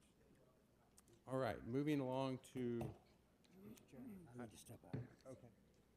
Would you like to take the time? Okay. Moving along to rezoning request Z23-24, request by Cindy Wolf with Design Solutions, applicant to rezone approximately 0.44 acres zoned B2 Regional Business located 1132 Seabreeze Road to CZD R7 Residential for a maximum of 2 single-family detached residential dwelling units. Mr. Dickerson, again. Hello again. Thank you, Chair, members of the board. The applicant is requesting to rezone approximately 0.44 acres from the B2 Regional Business District to a conditional R7 residential for a maximum of 2 single-family dwelling units. The site is located at 1132 South Seabreeze Road and was originally zoned B2 in 1971. At the time, the purpose of the B2 district was to encourage business development in the historic Seabreeze area. Since that time, private water and sewer services have become available to the surrounding area through Aqua. However, that service line does not extend to this property. The parcel is also located within the historic Seabreeze neighborhood. Established in the 1920s, this area was a prime vacation resort for African Americans within southeastern North Carolina from the 1930s through the 1950s. The aerial photography shows the site is bordered to the south by an existing bed and breakfast, and the site is on the banks of the Intracoastal Waterway. Here's an aerial photo of the site with images of the property from different angles. And here is an example of what you might see in a small-scale commercial development. And here are examples of development in the R7 district and of other residential development along South Seabreeze Road. The applicant's proposed concept plan includes a maximum of 2 residential units arranged on 2 lots on the property. Access to the site is along South Seabreeze Road. If the project is approved, there is a recommended condition for a shared driveway cut across the lots. There are 4 projects under development in the vicinity. This slide depicts the estimated trip generation for the site. The proposed development would generate approximately 1 a.m. and 2 p.m. peak hour trips, an approximate decrease of 7 a.m. trips, and a decrease of 20 p.m. trips compared to current zoning. The estimated traffic generated from the site is under the 100 peak hour threshold that triggers the ordinance requirement for a TIA. Based on current general student generation rates, the estimated student numbers for this site would be negligible. This property is located in the historic Seabreeze community along South Seabreeze Road, which connects out to Carolina Beach Road, a principal arterial highway. This property is on the Intracoastal Waterway. This area was the focus of the Seabreeze Small Area Plan created in 1989. The recommendations for the area included a revitalization of the businesses and redevelopment of the waterfront. However, this revitalization has not been accomplished since the adoption of the plan, and some of the historic structures have been converted into luxury homes. There is a proposed commercial development at the entrance of Seabreeze. Due to the size and shape of the parcels and B2 regulations, development of this and surrounding parcels would be challenging. And given the need for private wells and septic systems or the extension of the Aqua main line, the area has not experienced the anticipated commercial growth intended by the B2 zoning. Additionally, the property is wholly within the VE coastal high hazard area. The 2016 Comprehensive Plan classifies this area as community mixed use. This project is generally consistent with the Comp Plan's recommendations for properties that are located in this place type. Staff's recommendation is based on the policy guidance of the 2016 Comprehensive Plan, zoning considerations, and technical review. Staff found that the proposed conditional R7 district is generally consistent with the Comprehensive Plan because the district is in line with the densities that are appropriate for properties located in the community mixed-use place type. However, the existing conditions of the site, including the VE Coastal High Hazard Area flood designation, the large live oak trees on the site, and surrounding remaining B2 zoned parcels make this parcel very limited in developability. Additionally, one of the county's goals is to limit residential development in flood-prone areas. The features desired to be protected on the site, including the large live oak trees, make development on this site challenging.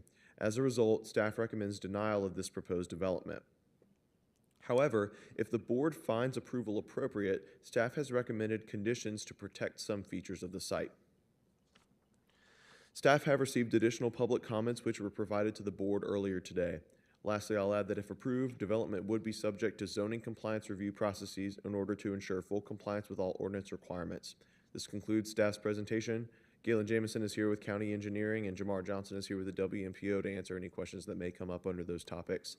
I'll also be here to answer questions. Thank you. All right, thank you very much. Mr. Avery? I read in there that the minimum lot width is 50 feet. That's correct. How do you measure that? Where does that measure at? Setback line or? It would be measured from the property line to the property line. In this Because case, the north property line to the these south. properties are being divided, one of them's only 44. It's taken as an average property width. Okay. Second thing I noticed when I was researching this, there's the house to the south of this property was built in 1984, and it's on B2. Yes, sir.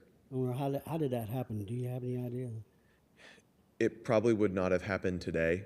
It is Just trying to sleep through the cracks, maybe. possible. It's got a tax value of over $800,000. It's currently in operation as a bed and breakfast that was granted as a special use permit back in, I believe, 2004. But Special use permit. yes, sir. I didn't. Okay, thank you. Mr. Chair, one question.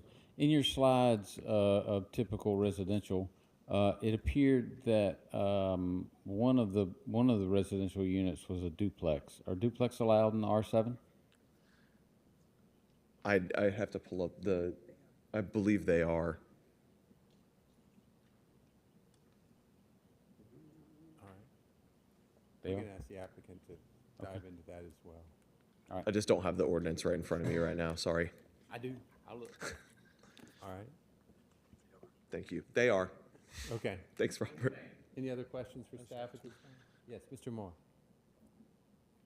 Kind of to Mr. Avery's question, we are talking about this one, correct? Yes, sir. Because I know we got this one as well. That was one of the original. Throw this in the trash. Yes, sir. That is not the current plan. So we talked about this a little bit. We've got an R10. We're going looking at an R7. We've got the 10,000 square feet. We've got an average. I'm trying to make sure these lots are going to work. I see there what Mr. Avery was talking about. We got 44 and 50, but the street yard itself width has to be 34 feet. Is that what we discussed? Yes, sir. Each lot would be required to have 34 feet of street frontage minimum. So as presented as this plan, these would meet the minimum requirements of the zoning ordinance per lot, for a lot. Yes, sir. My next question is, can you back up on the tree preservation slide? Or I guess the condition? Yes, sir. So if that is a condition, those trees essentially have to stay. That's the intent of the So condition. there is no going to the Board of Adjustment or any of that to get a removal or ask for a variance. That would be correct if removal of that tree would violate Violate the the condition as included in the Okay, approval. just wanna- okay, all right. And the applicant has agreed to these conditions? Yes, if approved. Okay. That's all I have. Thank you. All right. Thank you very much. We'll now open the public hearing and invite the applicant up. There's Ms. Wolf. Good to see you again. And there's no one signed up to speak in opposition at this time. Great, that's a positive aspect. Again, for the record, my name's Cindy Wolf, and I'm here on behalf of Mrs. McKeithen, who currently owns the property, and my clients who are very interested in the potential for its rezoning. As Zach pointed out, we're at the end of Seabreeze South Road, fronting the waterfront. It's interesting how this has all occurred. At one time, the red of the B2 district included all of these single-family homes that are along the southern boundary on my exhibit. I was part of getting those rezoned because it made a whole lot more sense for residential development at this point in time, and there are about probably 10 to 15 years among them. And the reason for that is because in this business zone, not being conditional in any way, the types of uses that have gravitated towards it, as you can see, are trailer storage, boat storage, a jet ski, things that in general the residents that are there are not particularly fond of. They certainly don't add to the historic nature of Seabreeze. a business is a business, certainly. They have every right to be there, but we do believe that there are valid reasons for allowing some of these vacant lots to become residential. So the lot itself is, as has been pointed out, not quite 100 feet wide, but the reason for the R7, even though these are 10,000 square foot lots, is so that they won't be non-conforming to the lot width. The way the ordinance is set up, as long as lots have a minimum of the 35 feet on the frontage, that's fine, and it's possible to then stair step in this particular case so that each lot has a buildable area of at least 50 feet and through at least 50% of its area. Those are the trees we're referring to, and that was the one thing that was said among the neighbors that came to the community meeting who were in support of this. I know there are 3 memos in your case. The one in favor of it had to do with this parcel. The other 2 in opposition were in reference to the last item, so I just wanted to point that out. So we have 2 in favor that I'm aware of. 1 came in late today, and basically, I think she exhibits the type of comments that were made at the meeting. My name is Kate Scanlon. I reside at 6068 South Seabreeze. Didn't get the public comment in time, but I would rather see the lot rezoned for residential, including 2 homes. This is a beautiful waterfront lot and is much more suited to residential. The neighbors, the other things have not been as additive to the area. This is about the oaks, she commented. So that being said, I have roughly located where those oak trees are on the site. With that, you can see the setbacks, and there are viable areas within the setbacks outside of the canopies of the oaks that are possible. So with that, we would agree to the 3 conditions that the staff has put out there as far as approval of this parcel. And we do think that the location efficiency is better with homes on this site. As far as the utilities, the saving of those trees is pretty much exempting septic systems unless this were just one single house. So I think that gives some versatility. If they choose, if the sewer line cannot, it ends, let's see, I can show this. This last sewer line is at the bottom, right before you get to the curve at South Seabreeze. That's the last sewer manhole. So what would happen is, if we extend that, no problem, there's no septic system. I believe that we could get 2 homes here. If they choose not to extend that, then a septic system would be possible because there'd only be a single home. Wells, same thing, the water is in about the same location, but the absence of a septic system would potentially allow for the positioning of a private well. And the individual driveway works very well, just going right up between the trees. That's everything for me. Okay. I actually have one question and kind of one concern. Obviously, what year was it? The 1989 small area plan didn't happen. And that needs to be redone. I think the area is going to, with this next comprehensive land use plan, address some of this.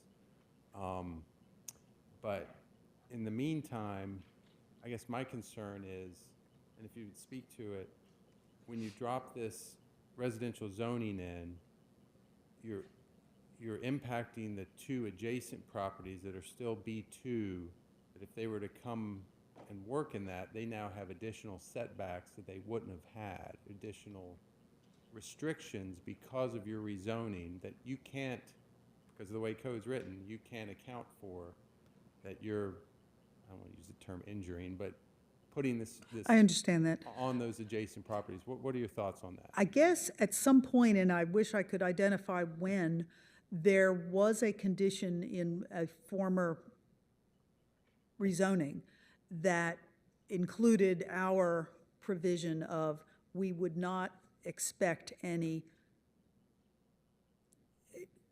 we would not expect that to occur, what your concerns are. I will say, obviously, we're developed on both sides, although that small strip is between the actual house and our property, it's owned by the same person. And you can see that house is on about a 38-foot wide lot, so they own the other side of it. And of course, the existing house on the site to the south of us. But that is certainly a condition that we'd accept, that the rezoning of this and the use for single family would not expect, would not, whatever, any impact of business development if the adjacent properties are still zoned business. Is that something that can be done, Ms. Roth or Mr. Dickerson? So we cannot apply as a condition as part of this rezoning that exempts those other properties from having to meet the setback requirements, because the conditions can only apply to this property. If there would be some willingness for a statement, if those properties were to come forward for a variance from the Board of Adjustment, that might be useful, but there's no way to impact other properties with a condition on this site-specific rezoning. Did we not, on another project perhaps, institute a condition that with the deeds came some type of, not a restrictive covenant, an acknowledgement, so that any new owner had to acknowledge that? I think that would be the only thing that you would be able to do. So in case a business did come in next door, there would be some coverage. It wouldn't negate their need to apply for a variance. Gotcha. But it does provide some potential coverage as part of that request. All right, thank you. Mr. Jeff, Moore. what is that buffer, staff? Is it almost 75 feet, 70, 60? Not anymore. It's just 20 or 15 with a fence for B2 adjacent to For B2 residential. adjacent to a residential? Let me look up just to make sure. Because I know that the I'm Board of answering Adjustment, correctly. we've had that come up quite a bit, and I remember 60. I remember Well, it's a 70. 30-foot setback. Yes, so the setback is larger, correct, and Okay. it depends on the height of the structure as well. But Okay, I can look up it's a the grad- exact okay. information. But, and again, that was my only, I think you're spot on this area's transitioning. I wish that the comprehensive land use plan would have happened and adjusted this before you came, but you're here first. And again, any other board comments or thoughts on Ms. Wolf? I'd like to get some additional, I have some concern related to building additional residential in flood-prone areas. I know that's the county has stated that they want to try to discourage that, and this puts, while there are setbacks, area of environmental concerns and that sort of thing, but these properties will be in an area that is prone to flooding, and I guess I have a concern with that. What are 2 homes that are typical of all the other homes in that area, rather than a business, I guess you weigh the differences, the pros and cons between residential and business being impacted by a flood, heaven forbid, should it come. all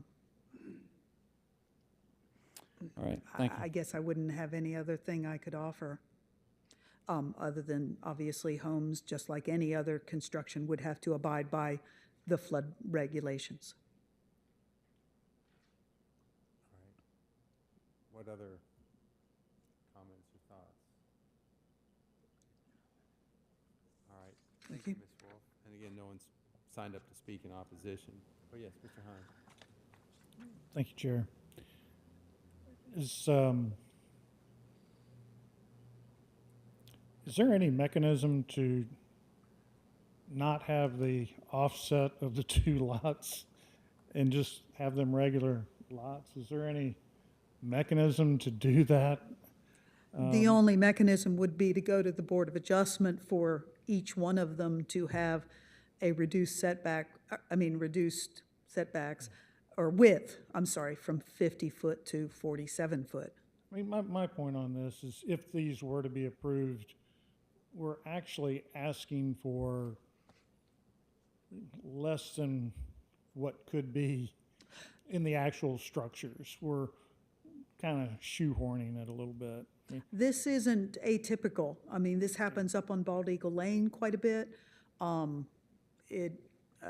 There was one on Carolina Beach Road recently that, this is a reasonable and acceptable way. I understand Oh, okay. that. I just think we're just jumping through an unnecessary. Yeah. That's all. I mean, the just difference, commentary. unfortunately, is just 5 feet, but. Yeah. I understand. Thank you. All right. Thank you, Ms. Wolf.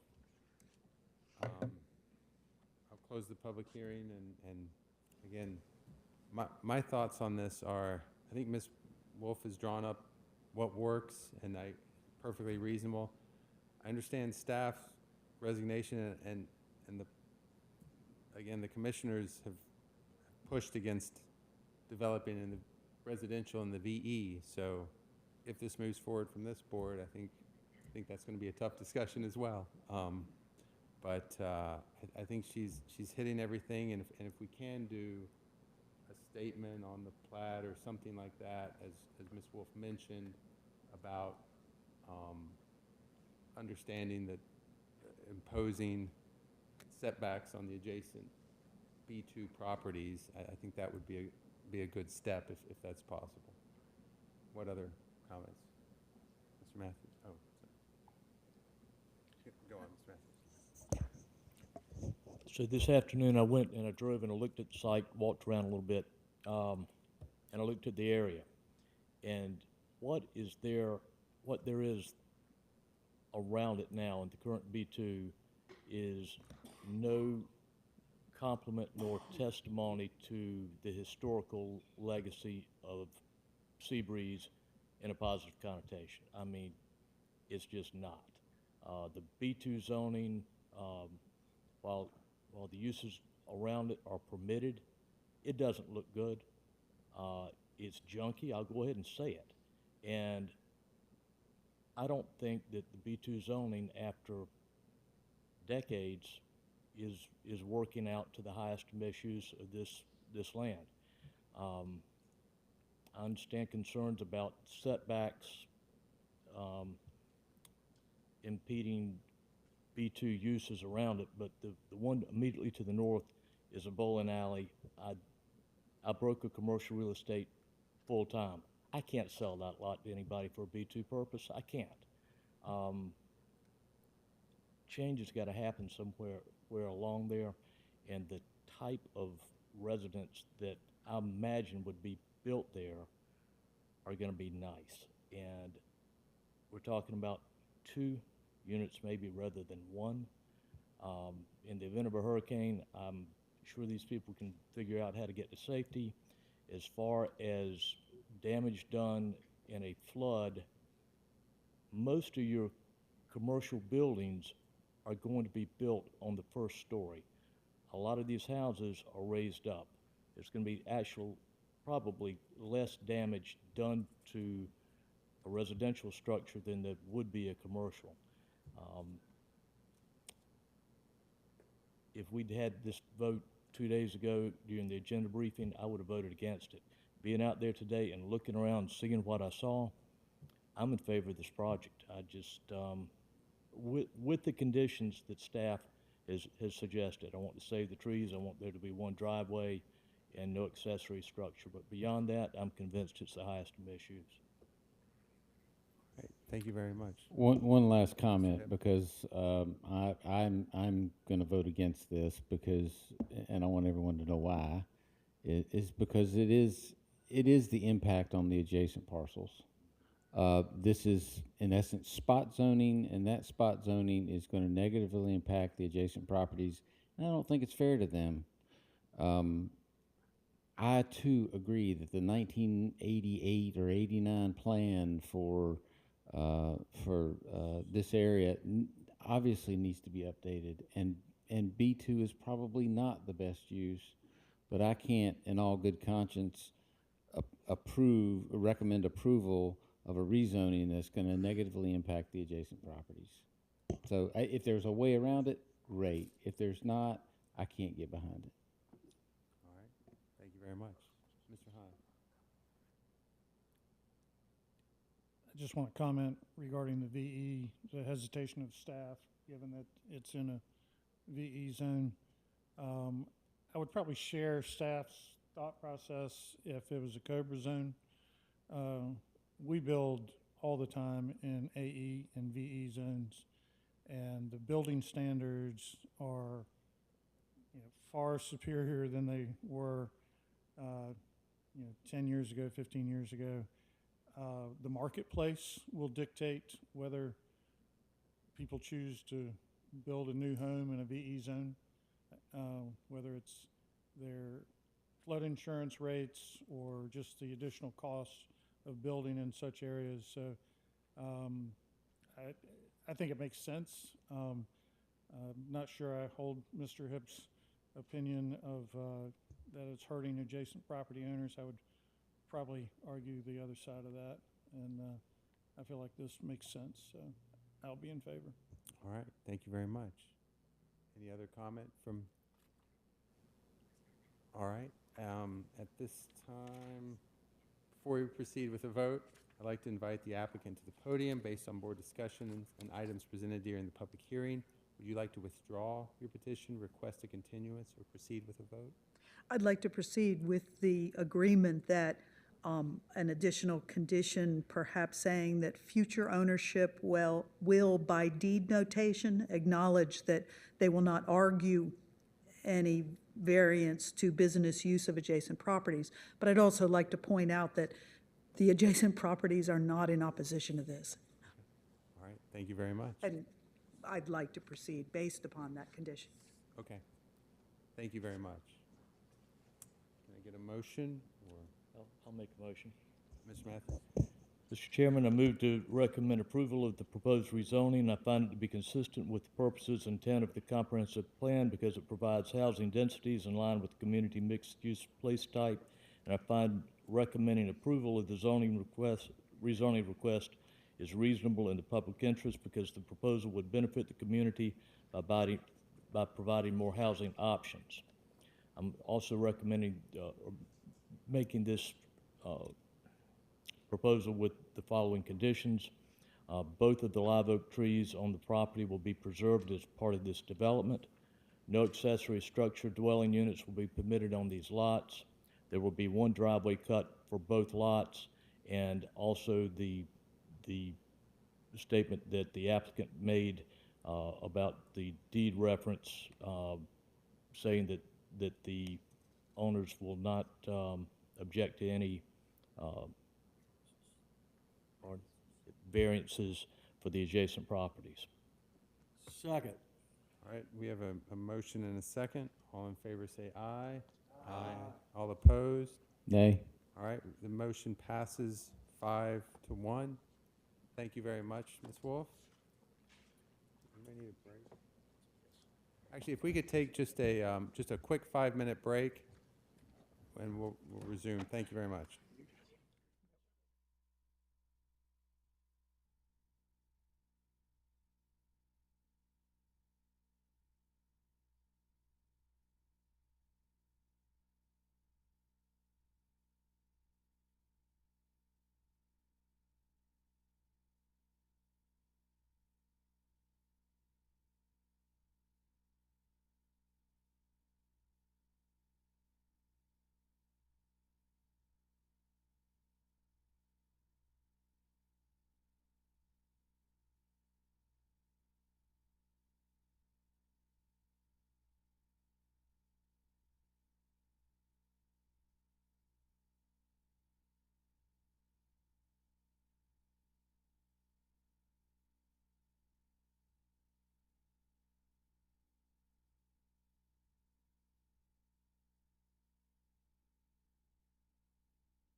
to call back into session the January 4th Planning Board meeting.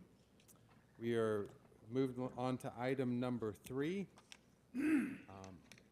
Request by Cindy Wolf with Design Solutions, applicant to rezone approximately 10.95 acres, zoned R20 residential and CZD R5 residential moderate high density, located at 3100 block of Blue Clay Road, to CZD RMFM residential multifamily moderate density for a maximum of 180 dwelling units.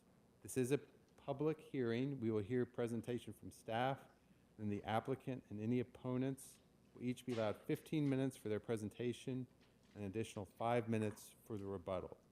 This time I'd like to ask for the staff presentation. Ms. Ott. Thank you, Chair, members of the board. This application is a request to rezone approximately 10.95 acres from conditional R5 district and R20 district to a conditional RMFM residential multifamily moderate density district for a maximum of 180 multifamily dwelling units. Located at 3100 block of Blue Clay Road, the site was originally zoned R20 in 1974. It was then rezoned in 2022 to conditional R5 to allow a 68-unit development. As seen in the aerial photo, the property is located along Blue Clay Road corridor and is undeveloped. The site is bordered by single-family residential to the north and south, and to the west is the New Beginning Christian Church, and while not seen on the photo, the Covenant One senior housing development. Here's an aerial photo with images of the property from different angles. This is the current concept plan for conditional R5 district. The plan shows the proposed 17 quadruplex buildings with 68 multifamily dwelling units, the community center, stormwater management, and parking. Here's an example of an R5 development. Here are examples of the multifamily development proposed in RMFM. The RMFM district is designed to provide a reasonable range of choice, type, and location of housing units. Here's the applicant's concept plan. Here you can see the location of the 16 proposed multifamily dwelling units. The lot has an existing stormwater infiltration basin and pond expansion, as shown here along the western portion of the parcel. Open space is located on the northern boundary of the parcel. Shown here is a 30-foot wide drainage easement indicated along the northern boundary. And here you can see the community clubhouse that is located on the eastern portion of the parcel close to the southern boundary along the proposed private drive, New Beginning Drive.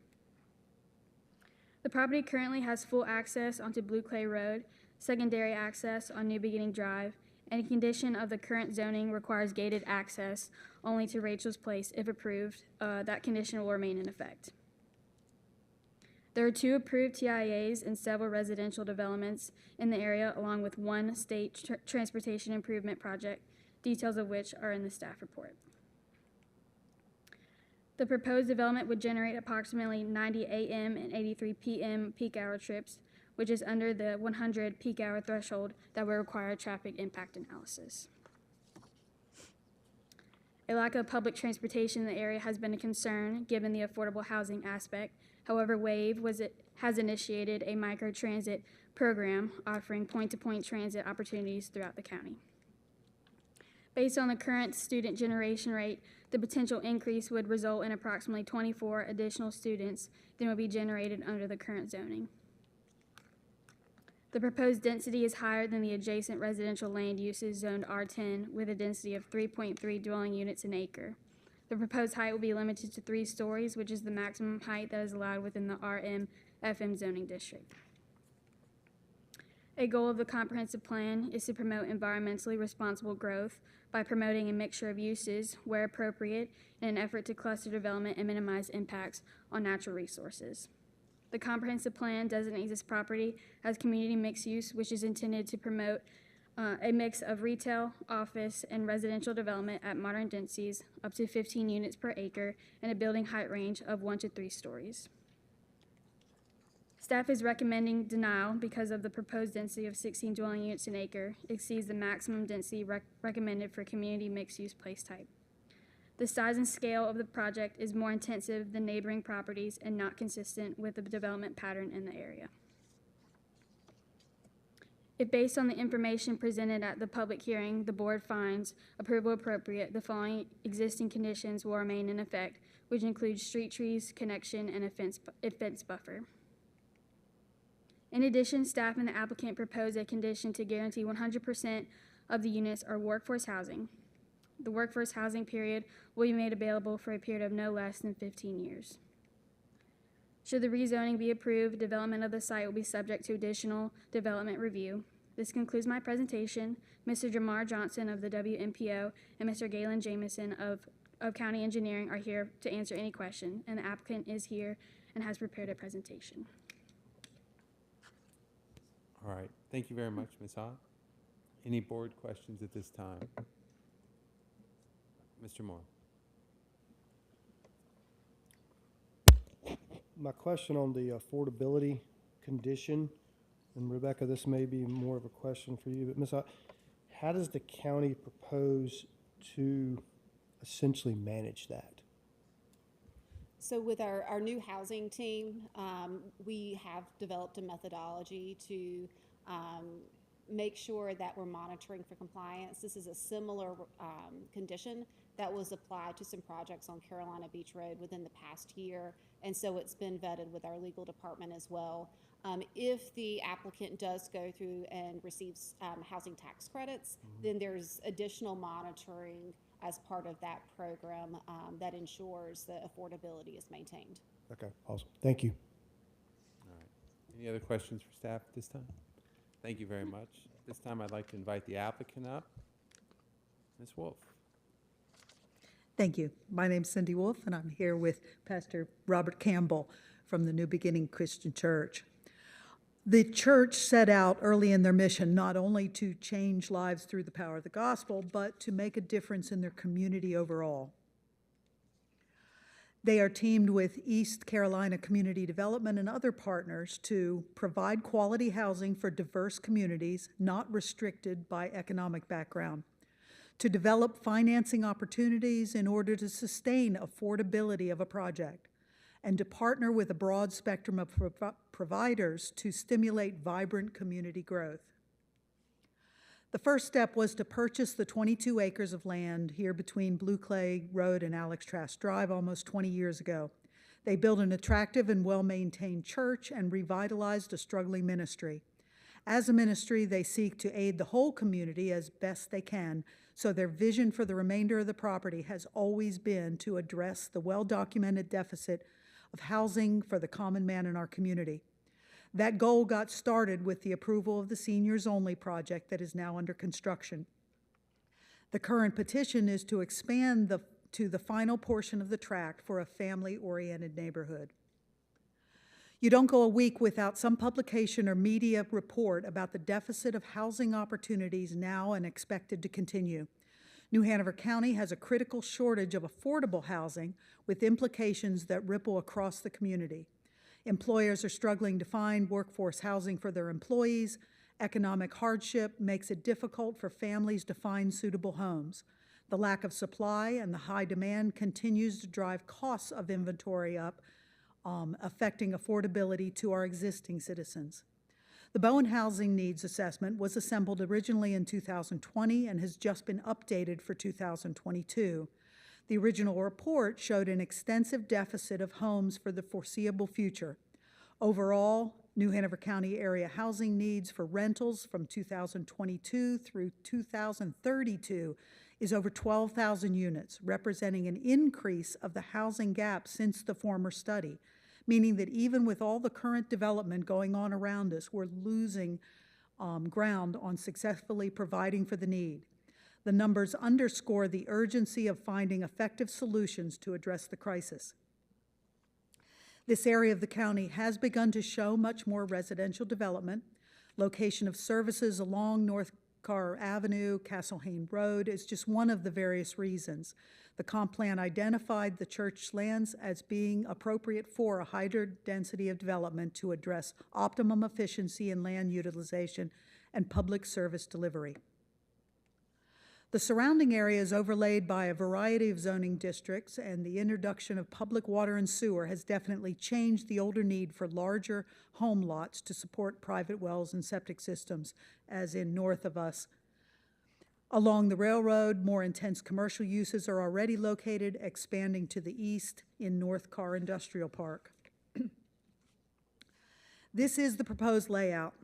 Primary access would be from Blue Clay Road with driveways into the community from New Beginning Drive. The intersection would provide for an attractive entryway and safe vehicular turning movements, which could certainly include additional turn lanes if required. That road will extend all the way through Alex Trask Drive for convenient circulation to all points in the community. A sidewalk will be included to connect this neighborhood with the senior community and the church. Parking lot has been shielded by surrounding it with residential structures.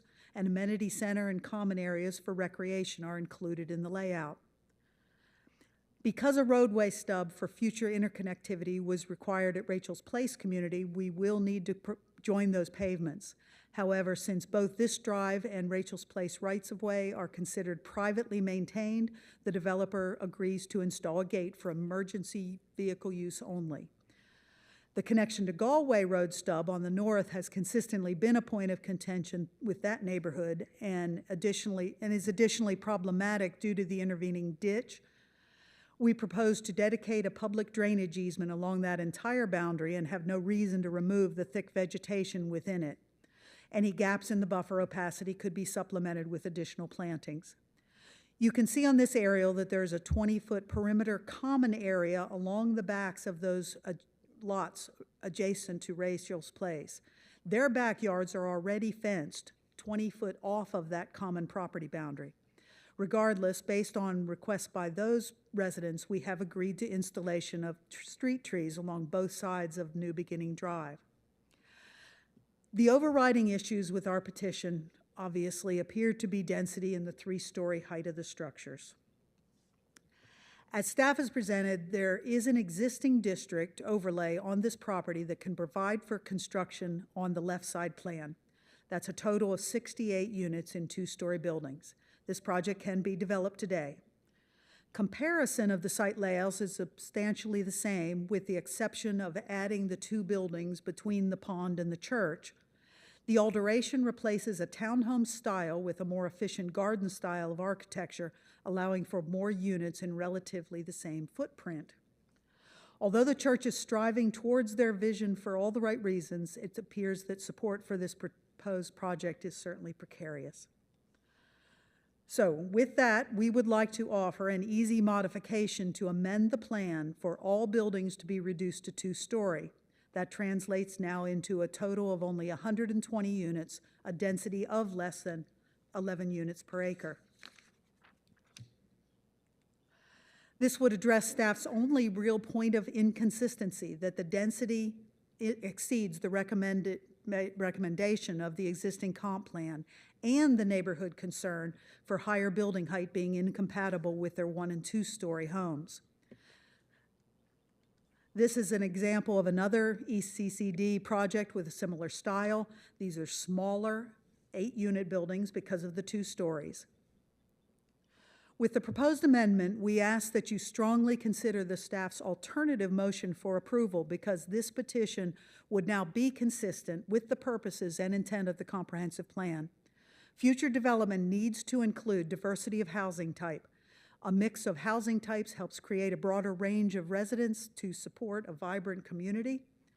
The president of the New Hanover County Community Endowment has stated, "We know that more access to affordable housing reduces intergenerational poverty, it improves overall health and safety, it increases economic growth both individually and collectively as to our community. The whole point of increased density is to reduce development costs per unit, thereby being able to commit to 100% affordability on a project like this. That is one of the largest gaps identified in the housing needs assessment. We would agree to all the conditions except number 3 of the old existing conditions referring to a fence on both north and south boundaries. The northern boundary already has a natural separation between the existing Ivywood single-family community and the proposed project, with 4 to 5 foot deep ditch along the common boundary. Mature trees already line it. This project is responsible for making sure that the screening is established by additional plantings. I'll just show, that is that ditch that we're talking about. There would be a 30-foot easement. Our homes are beyond that 30-foot easement, and it is very thick as it sits. There is no justification for fencing along the southern boundary. Not only do the adjacent residents already all have fences, there is more than reasonable separation by their wooded common area and the roadway. The proposed buildings are dual facades, so there's no issue with the view of a rear of a building from that direction. And again, along the road here, there is their fence, a 20-foot common area that is wooded. There would be 10-foot to the back of our curbing, along both sides of which we have committed to street trees. A transitional buffer yard is intended to provide visual opacity between different uses and will apply to this project like any project of higher density. The screening can be accomplished by existing vegetation, by supplemented evergreen hedges, by earthen berms with landscaping, by a fence, or a combination of methods.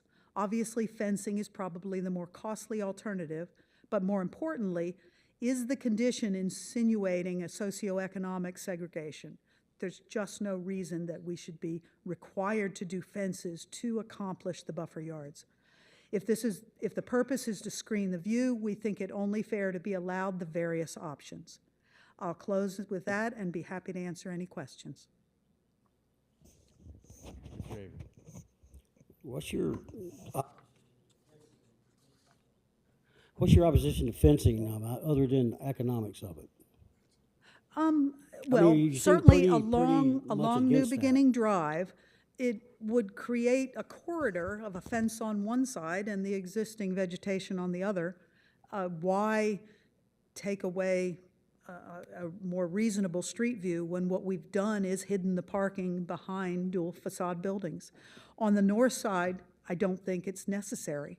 You've got a ditch for separation, you've got existing vegetation for separation, and we can supplement it, the screening, as necessary by a variety of different ways. Will you repeat, if you would, what was your unit count that you're now? The unit count would be 120 units, all two-story buildings, each of them smaller types of structures with just 4 units per floor, which would mean 8 units per building. Would you, I would assume you'd scale back your parking that's shown here? Yes, slightly. The parking was less than the minimum required technically, but there is the provision for parking studies. Had it been 180 units, but at 120 units, yes, we would have adequate parking for the 2 spaces per unit. And then I guess. And yes, we would just have more islands. Okay.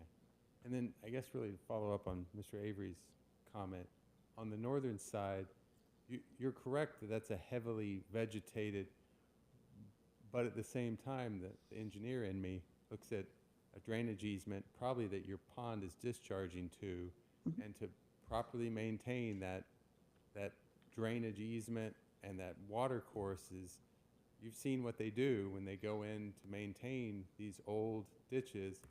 They cut it all down so they can run a piece of equipment and maintain that ditch. So my concern is you lose. But our drainage is to the northwest, so our outlet for the pond Okay. It goes northwest. I see. Okay. So that's not a ditch you would even utilize. That's correct. I mean, our position is those 6 buildings along that common boundary, there's no reason unless there's other drainage issues upstream to mess with that ditch at all. Okay. And I guess the other thing that jumped out at me from the one we approved that I thought we worked pretty hard on and was a valid, good plan was you had an additional pond, stormwater pond on Blue Clay, which again, I know you haven't done the engineering on this at this level. You shouldn't have had to. But the engineer on the senior development has reviewed that the pond that is existing can be expanded to handle this entire project. And you would bring drainage literally all the way from Blue Clay to, you have enough fall and movement, I'm assuming. It just looks like your original plan was logical in that. Having ponds at both sides necessarily. But that is not a distance prohibitive of drainage to the pond, a common pond. All right, all right. Again, keeping costs down by not having dual ponds. No question, a bigger pond is a more efficient, I understand that. Okay, those were just some things that jumped out at me. 2 stories, 120 units. What other board questions for the applicant at this time? So if I understand correctly, Ms. Wolf, looking at the plan that's in front of us on our screen, which I believe is here, the number of buildings in the design of everything hasn't changed. Essentially, you've just taken a story off each building. That was our proposal, yes. So I guess my question to maybe staff is, what is the open space requirement from this? Because we went from 67 units. I see open space. I don't know if it's a slide before this or after this or what have you, but I saw open space on the first original approval in 2022. What's the open space requirement for this? I know we talked about it a little bit in an agenda review. It has probably slightly decreased because we're expanding the pond at the one end, and the other pond isn't there, but the requirement is 30%. And we Mr. meet Moore. that. Based on this significant change, there might be something to be said that this should be continued so it could be analyzed and all these numbers can be figured out. Letting you know But that. it meets it whether they're 3 stories or 2 stories, and the site plan meets all criteria of the code. So I think where I'm going with this, Ms. Wolf, is I think the comments that we're going to hear is you've got an R15, R20 subdivision there to the north, and you've got Rachel's Place, which I believe is an R7. R5. R5, and we're getting ready to drop 120 units in there with really not a design change on the buildings themselves. Lack there of open space, whether it meets the 30% or if it doesn't meet the 30%. We talk about affordable housing and affordability. Affordable housing also considers the fact that people are going to live, work, and play there. And trying to facilitate that into this development. We have a community center and surrounding recreation area, tot lot. What brings you back here for this instead of the 67 units? What did not work with the 67 from the R7? The need for additional housing in our community. It's I mean, I time that understand that. some of the I'm in that all difficult day long. decisions are made that we can infill in appropriate places. Okay. Other board questions at this time? Mr. Matthews? I've not seen the units that are under construction where the senior housing is.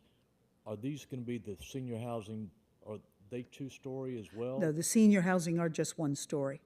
Okay, They're quad buildings in large squares. okay, so these are going to be 2-story quads, the ones over there are 1-story quads, but everything's a They're quad? 1-story quads. These 2-story quads will then have 8 units. Okay. All right. We're good? All right. Thank you very much, Ms. Wolf. We'll now go to the opposition. Mr. Chair, excuse me. Before we go to the opposition, I have a question for staff. Okay. I do believe that this is a significant change. I have real questions about whether or not the community, this is being presented to us. We were presented a completely different project. Now it's been changed, and I'm concerned that the public has had has not had an opportunity to review this significant change. So my question is whether we continue on this path or not. I think this sort of change requires a continuance of the application till we can get the additional information. The public has an opportunity to see this significant change. So I'll let Karen jump in if she needs to, but staff's recommendation would be to continue the item given the substantial nature of the change presented tonight, the fact it has not been advertised. You could technically move forward with it, but since no one in the public has had a chance to adjust to it, staff has not analyzed it, it would probably be the most prudent situation. We would recommend, since people were here tonight to speak about the item, that they still be allowed to speak, and if any questions came up, that would be helpful. But I agree, given the change, that would be a lot to process and move forward with without folks being aware in advance. I would agree that I think it's very appropriate to have anyone here tonight to speak about this project, the opportunity to speak. But I will encourage after that that we make a motion to continue. All right. Thank you very much. So at this time, we would like to invite the public in opposition. I have 7 people signed up. We're given 15 minutes and then a 5-minute rebuttal period. Miss Linda Said. Shaw. I'm sorry, what was that, ma'am? Well, please come to the podium and say your name and address. My name is Linda Shaw, S-H-A-W. Okay. I live at 3105 Leona Court in Rachel's Place. I do agree, my numbers don't go along with this plan. This is the first I've heard of it. I was looking at 3-story buildings and what that would be, so I would like more time to redo my numbers. But I would like to address a few issues that I think would concern this. 68 units now to 120 units. It still is going to affect our local schools. Zillow says that our rating is 2 presently, which concerns, I think, my whole community. With the additional students, would we have an additional budget concern for our schools, or would this lower our ratings? Also, would it make us a Title I school, which has a lot more requirements? Turning left, I did grow up in New York, but I'm not the best driver anymore. Making a left-hand turn out of my community at Rachel's Place at 55 miles an hour takes a while. It's tough. So we are looking now at an additional 240 parking spots from this new community. The senior center, we also have in our community new condos that are going up also. That's a lot more traffic. I'm not against growth. I totally understand.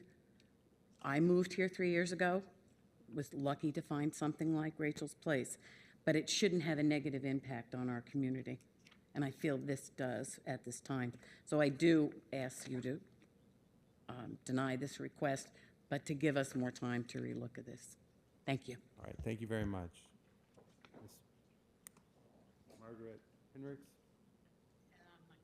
Okay. Thank you. You bet. Michael Bradley?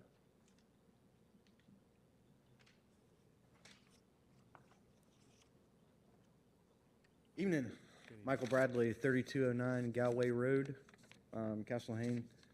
Again, no, I've heard going from 180, but no, still doubling the size of it.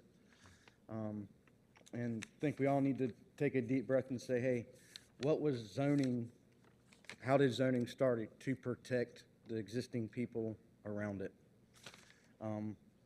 Still doubling it, traffic concerns, and 30 feet's not a whole lot when you look at that ditch. I don't know if y'all have wandered out there. It's not a whole lot of room.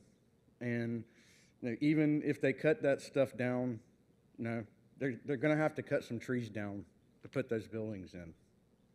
And being there during Florence and the hurricanes, I have seen the water on those side streets from that ditch. And I know drainage is engineered for one day, but it can get pretty hairy. 28 inches of rain, and we just know, and so all that drainage is coming off the back of the building to the pond. It's not going to come into that ditch. Did I hear that right? That's right. I'd like to see them pull that off. I think that'd be right on. But yeah, it's a big difference going from 68 to 160 now down to 120. I think y'all need to, let the people around just take another good hard look at this. Thank you for your time. All right, thank you very much. John Haddle?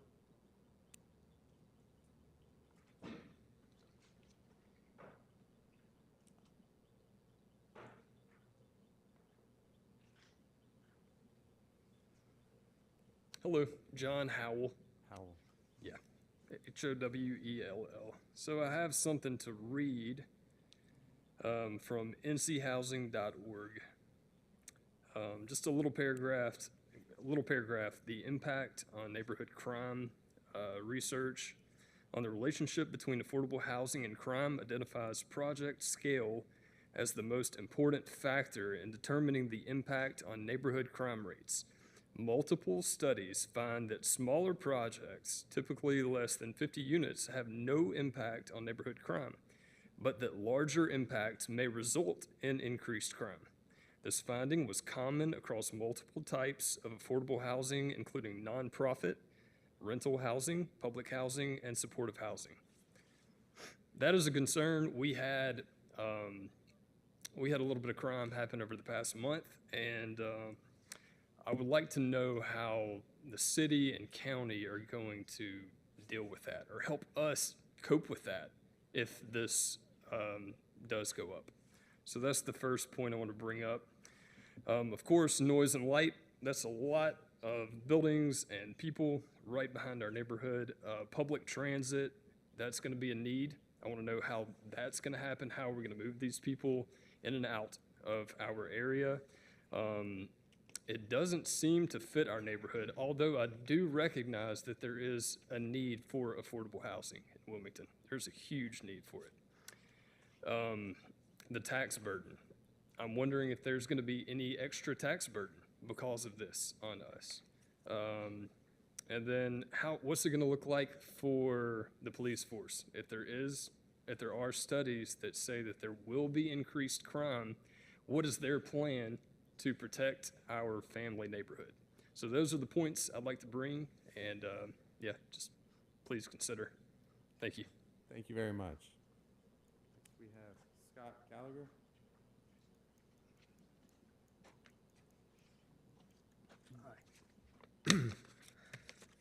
Thanks for letting me speak tonight. I sent in my comments kind of late. When I looked at the agenda today, I didn't see them. They were on there, so out of a little bit of fear that they didn't get heard, I talked to somebody, and I just wanted to confirm that you saw what I sent to you and the supportive JPEGs. Okay, we did. So that doesn't really work anymore because I was saying it was a 3-story or whatever. But still, it was a hard-fought battle, but me and my neighbors lost. We didn't want anything back there, okay? But it's not our land. They got 68 1- and 2-story townhomes. You're almost doubling that even when you take the top floors off, okay? It's still too many. It doesn't fit with the scale and the aesthetics of our neighborhoods. We're single-family homes, established. Everyone knows everybody in the neighborhoods. And, I just don't really see how this is a good solution. I'm shocked because I just heard these numbers. And again, it needs more time for study, I would say. The main thing I want to say is 68, okay, that's not that dense, and there's a little bit of greenery around it, and it seems like more like it would fit in with both the neighborhoods in the north and to the south. And from the earlier meetings, a couple people mentioned the word greed, and I'd just like to end with saying the earth provides enough to satisfy every man's needs, but not every man's greed. And that was Mahatma Gandhi. And I think it applies. You got your 68 units, that's enough. Thank you very much. Joan Farrell.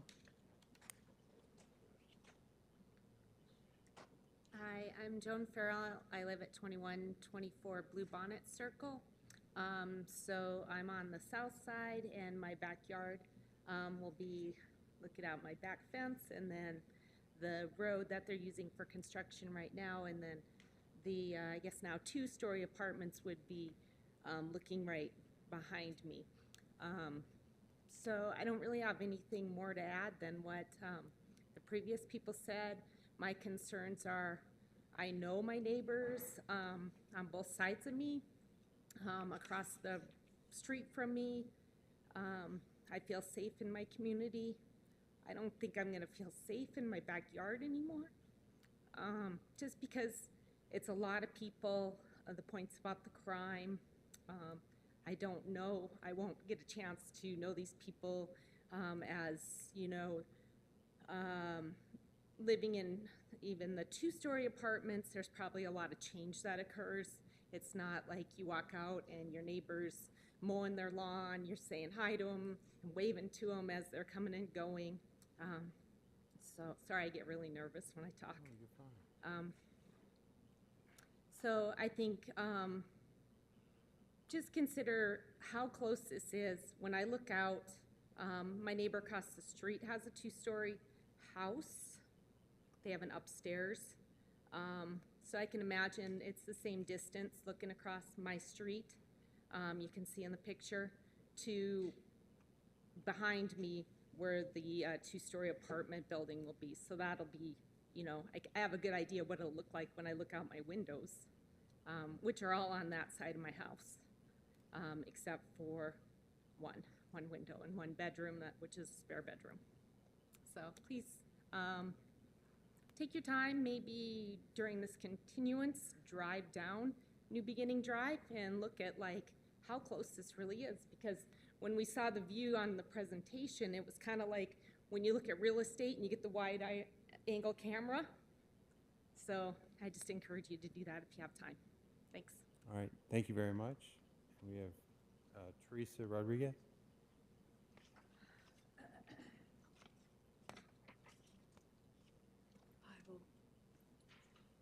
I will make it quick because there are things that got answered that I was happy to hear. But I want to reiterate, I'm not against affordable homes.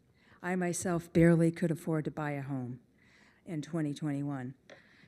And, but I am for protecting nature. And my neighbor has already cut down 5 trees, 3 pine trees this summer. And I do feel like the water, when it rains, that my yard gets flooded. So there's concern about, that when we take away the natural environment for the water table. But I'm for trees. Trees provide shade. They are a noise buffer. They provide homes for the birds and hawks and squirrels and even bees. And the aesthetics. And trees there is already information out there on how trees and nature reduces stress, and we all need that. And so I was happy to hear that there is intention to not take the trees, and I just want to stress that more because that's really important to me.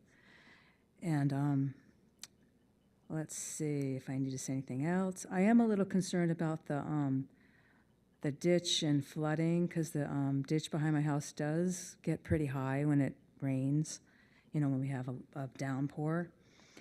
So I hope that there's, mainly I hope there's a lot of integrity and respect for the environment and for the neighborhood. And I'm happy to hear that it's not 3-story, that it's going to be 2 stories because,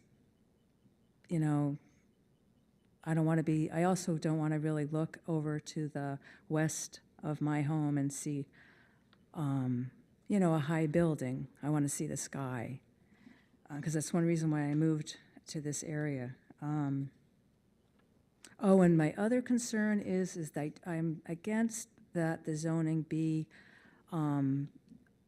where at some point there could be retail. I know that I talked to someone today at your office, and I forget her name, but she stressed that, most likely that would never happen, but the first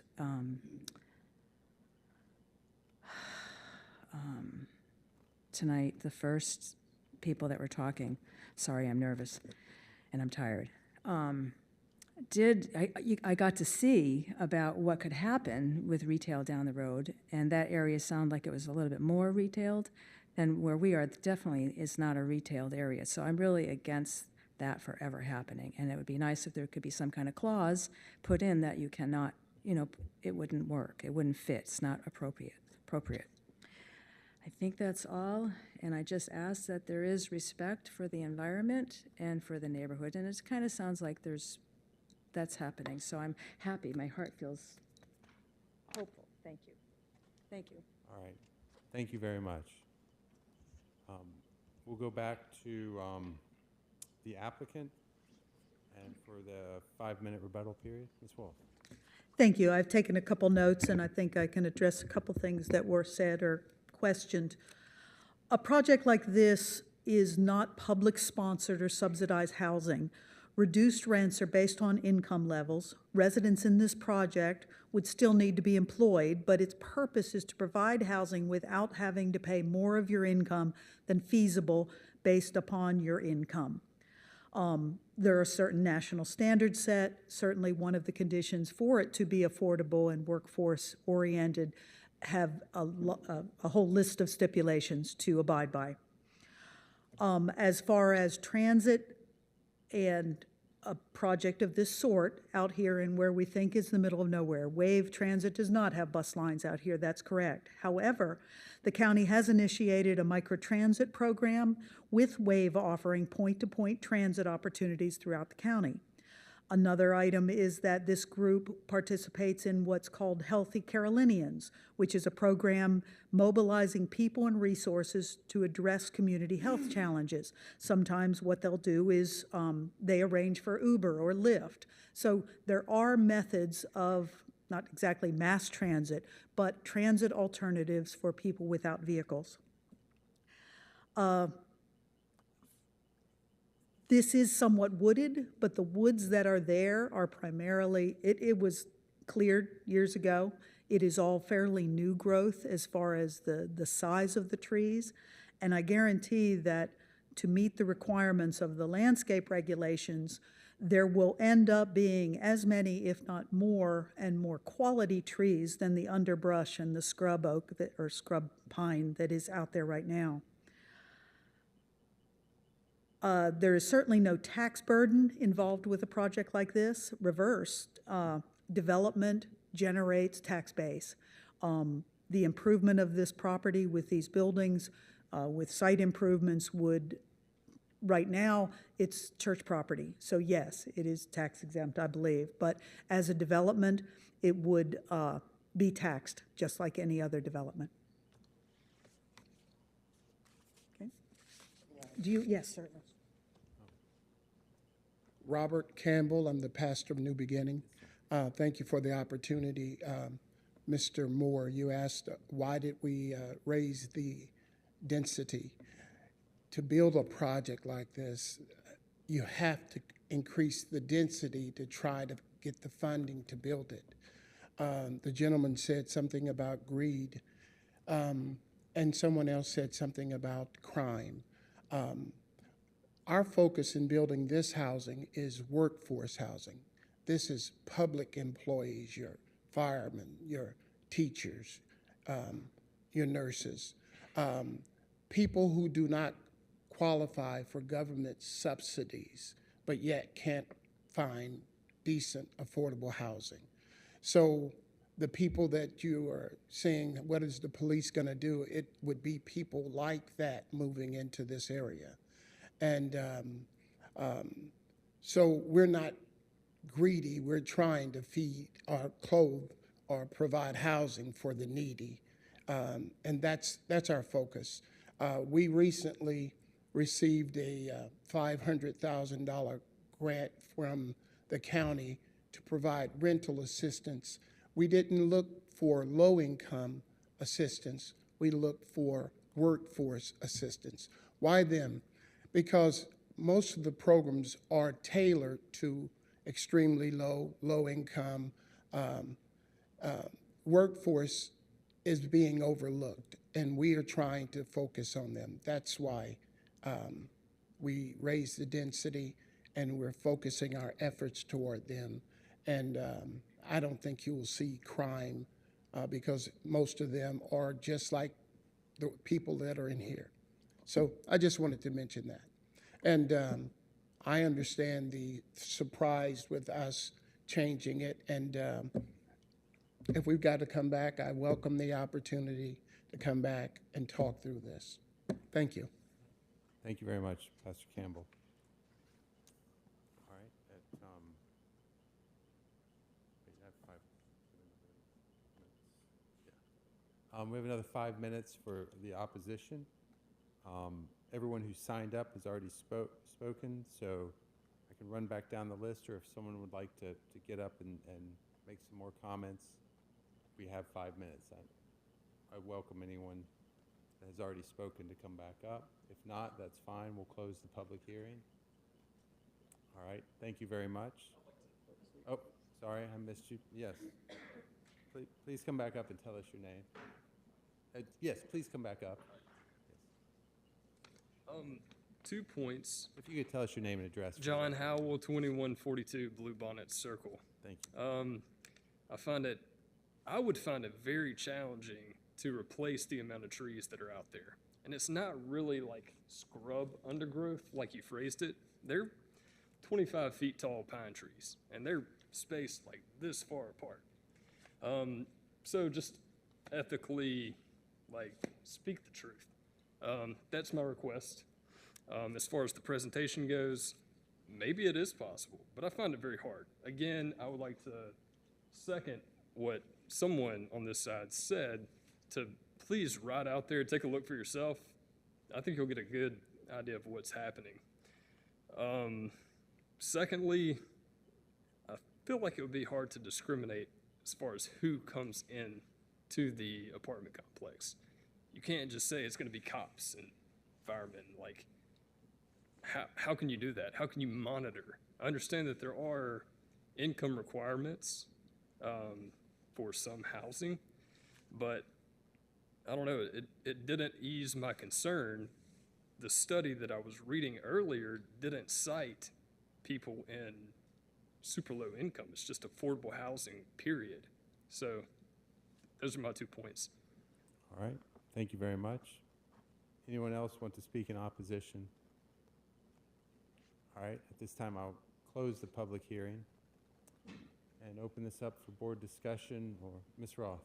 I think instead of closing the public hearing, that's when it would need to be continued, is before the public hearing is technically closed, to allow for additional testimony at the next meeting. All right. Thank you very much. It's keeping me straight. I guess I'd invite the applicant up, or We would certainly agree to a continuation to next month's meeting. all right. Can I get a motion for continuing? I'd like to move that we postpone this application until our February meeting. All right. And actually, before we get a second, let me ask staff real quick. Ms. Roth, would this change?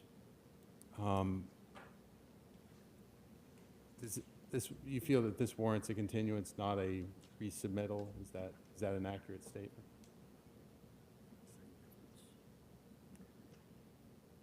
No, a continuance versus a new public hearing. Since we've held the public hearing and it's been advertised, if you were comfortable with a continuance, I think from a staff level, we would be comfortable with that as well. It's one of those things that's, to some extent, a bit of a judgment call. The question would be, what opportunity does the public, I understand the need for staff, and we are asking you to do additional work. Hopefully you can do that before the February meeting.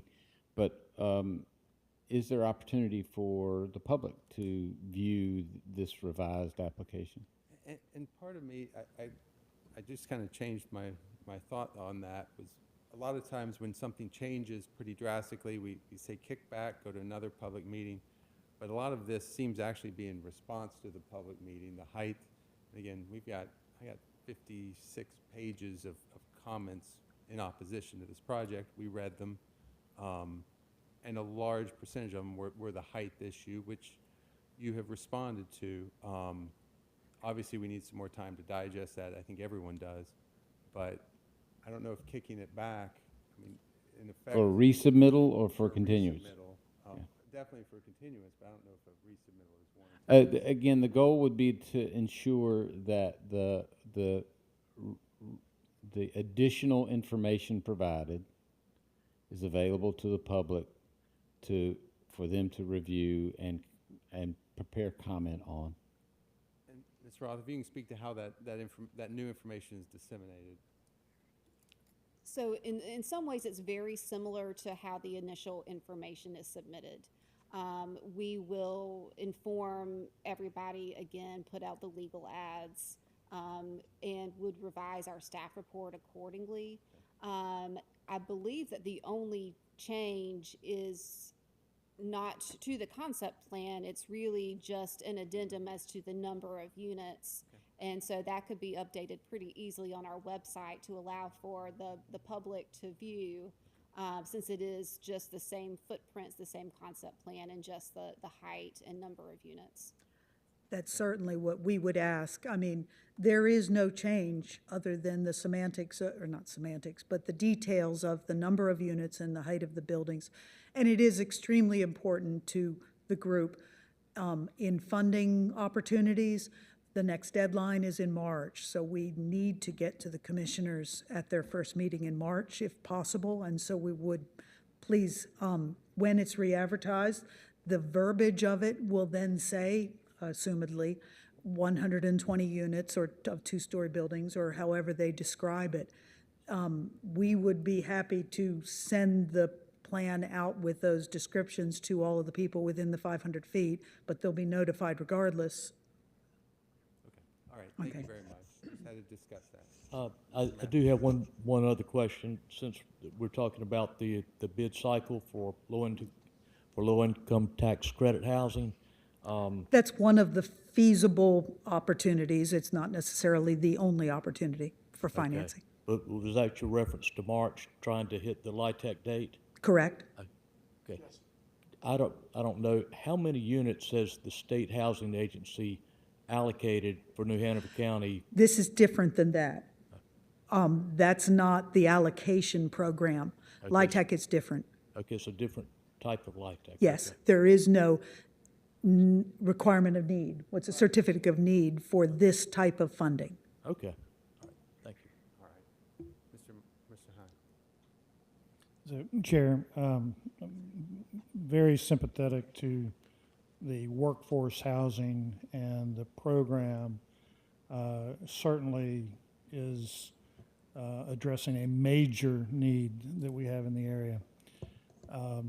The plan as originally submitted with 180 units was, I think everybody's recognizing, was really stressing the communities adjacent. So here we are, now we're saying, well, we'll just take a floor off. I'm just, it's going through my mind is, that's still pretty dense at 120. Maybe some time should be considered to relook at the land plan because you have less parking. Maybe there are some units, some buildings that could be 3 stories that are internal to the project that would allow for a reduction of units and more green space. So, yeah, there's this March deadline, but this is a very impactful community, neighborhood, and I don't know, I feel like maybe we're not doing the due diligence required for this. I would feel more comfortable with resubmittal. All right. Thank you very much. Well, we have a motion on the table? Still stands? All right. Have a motion to continue this to the next meeting, or if the applicant can obviously pull it and change up their site plan in that time frame. Rebecca, your feeling, if there are any changes to this site plan whatsoever that are major, then it needs to be a resubmittal?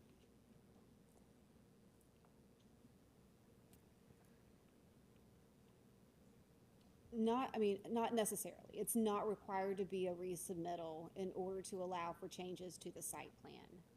We would still want to make sure that we were able to post the adjusted site plan in a reasonable amount of time. So there would be like a timeline for that if it were amended, but it is not necessary. Okay. All right. Kevin's comment is well taken. You can, if the new design goal is for 120 units, there's a potential that there could be a significant change to the site plan. I agree. Maybe there are a couple of 3-story buildings, but fewer of them, allowing more open space and more separation. It could be very impactful and very positive to the overall application.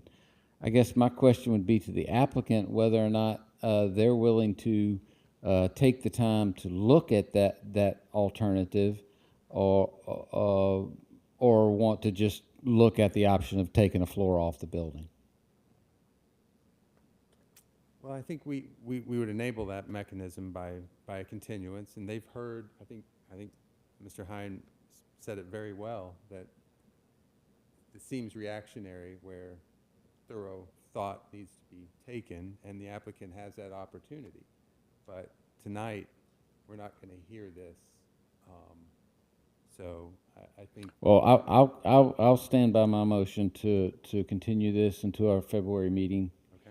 And ask that we have a call to table. Got a motion and a second. All in favor say aye. Aye. Any opposed? Motion passes to continue this. Thank you, everyone, for coming out for this. I know it's been a late night. I appreciate that. And we will circle back and hear back from the applicant on this.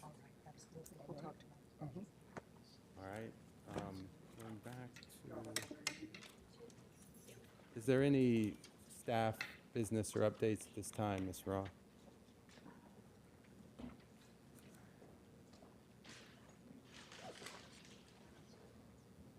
Not at this time, no. All right, I make a motion to adjourn. Can I get a second? Second. All in favor say aye. Aye. We are adjourned.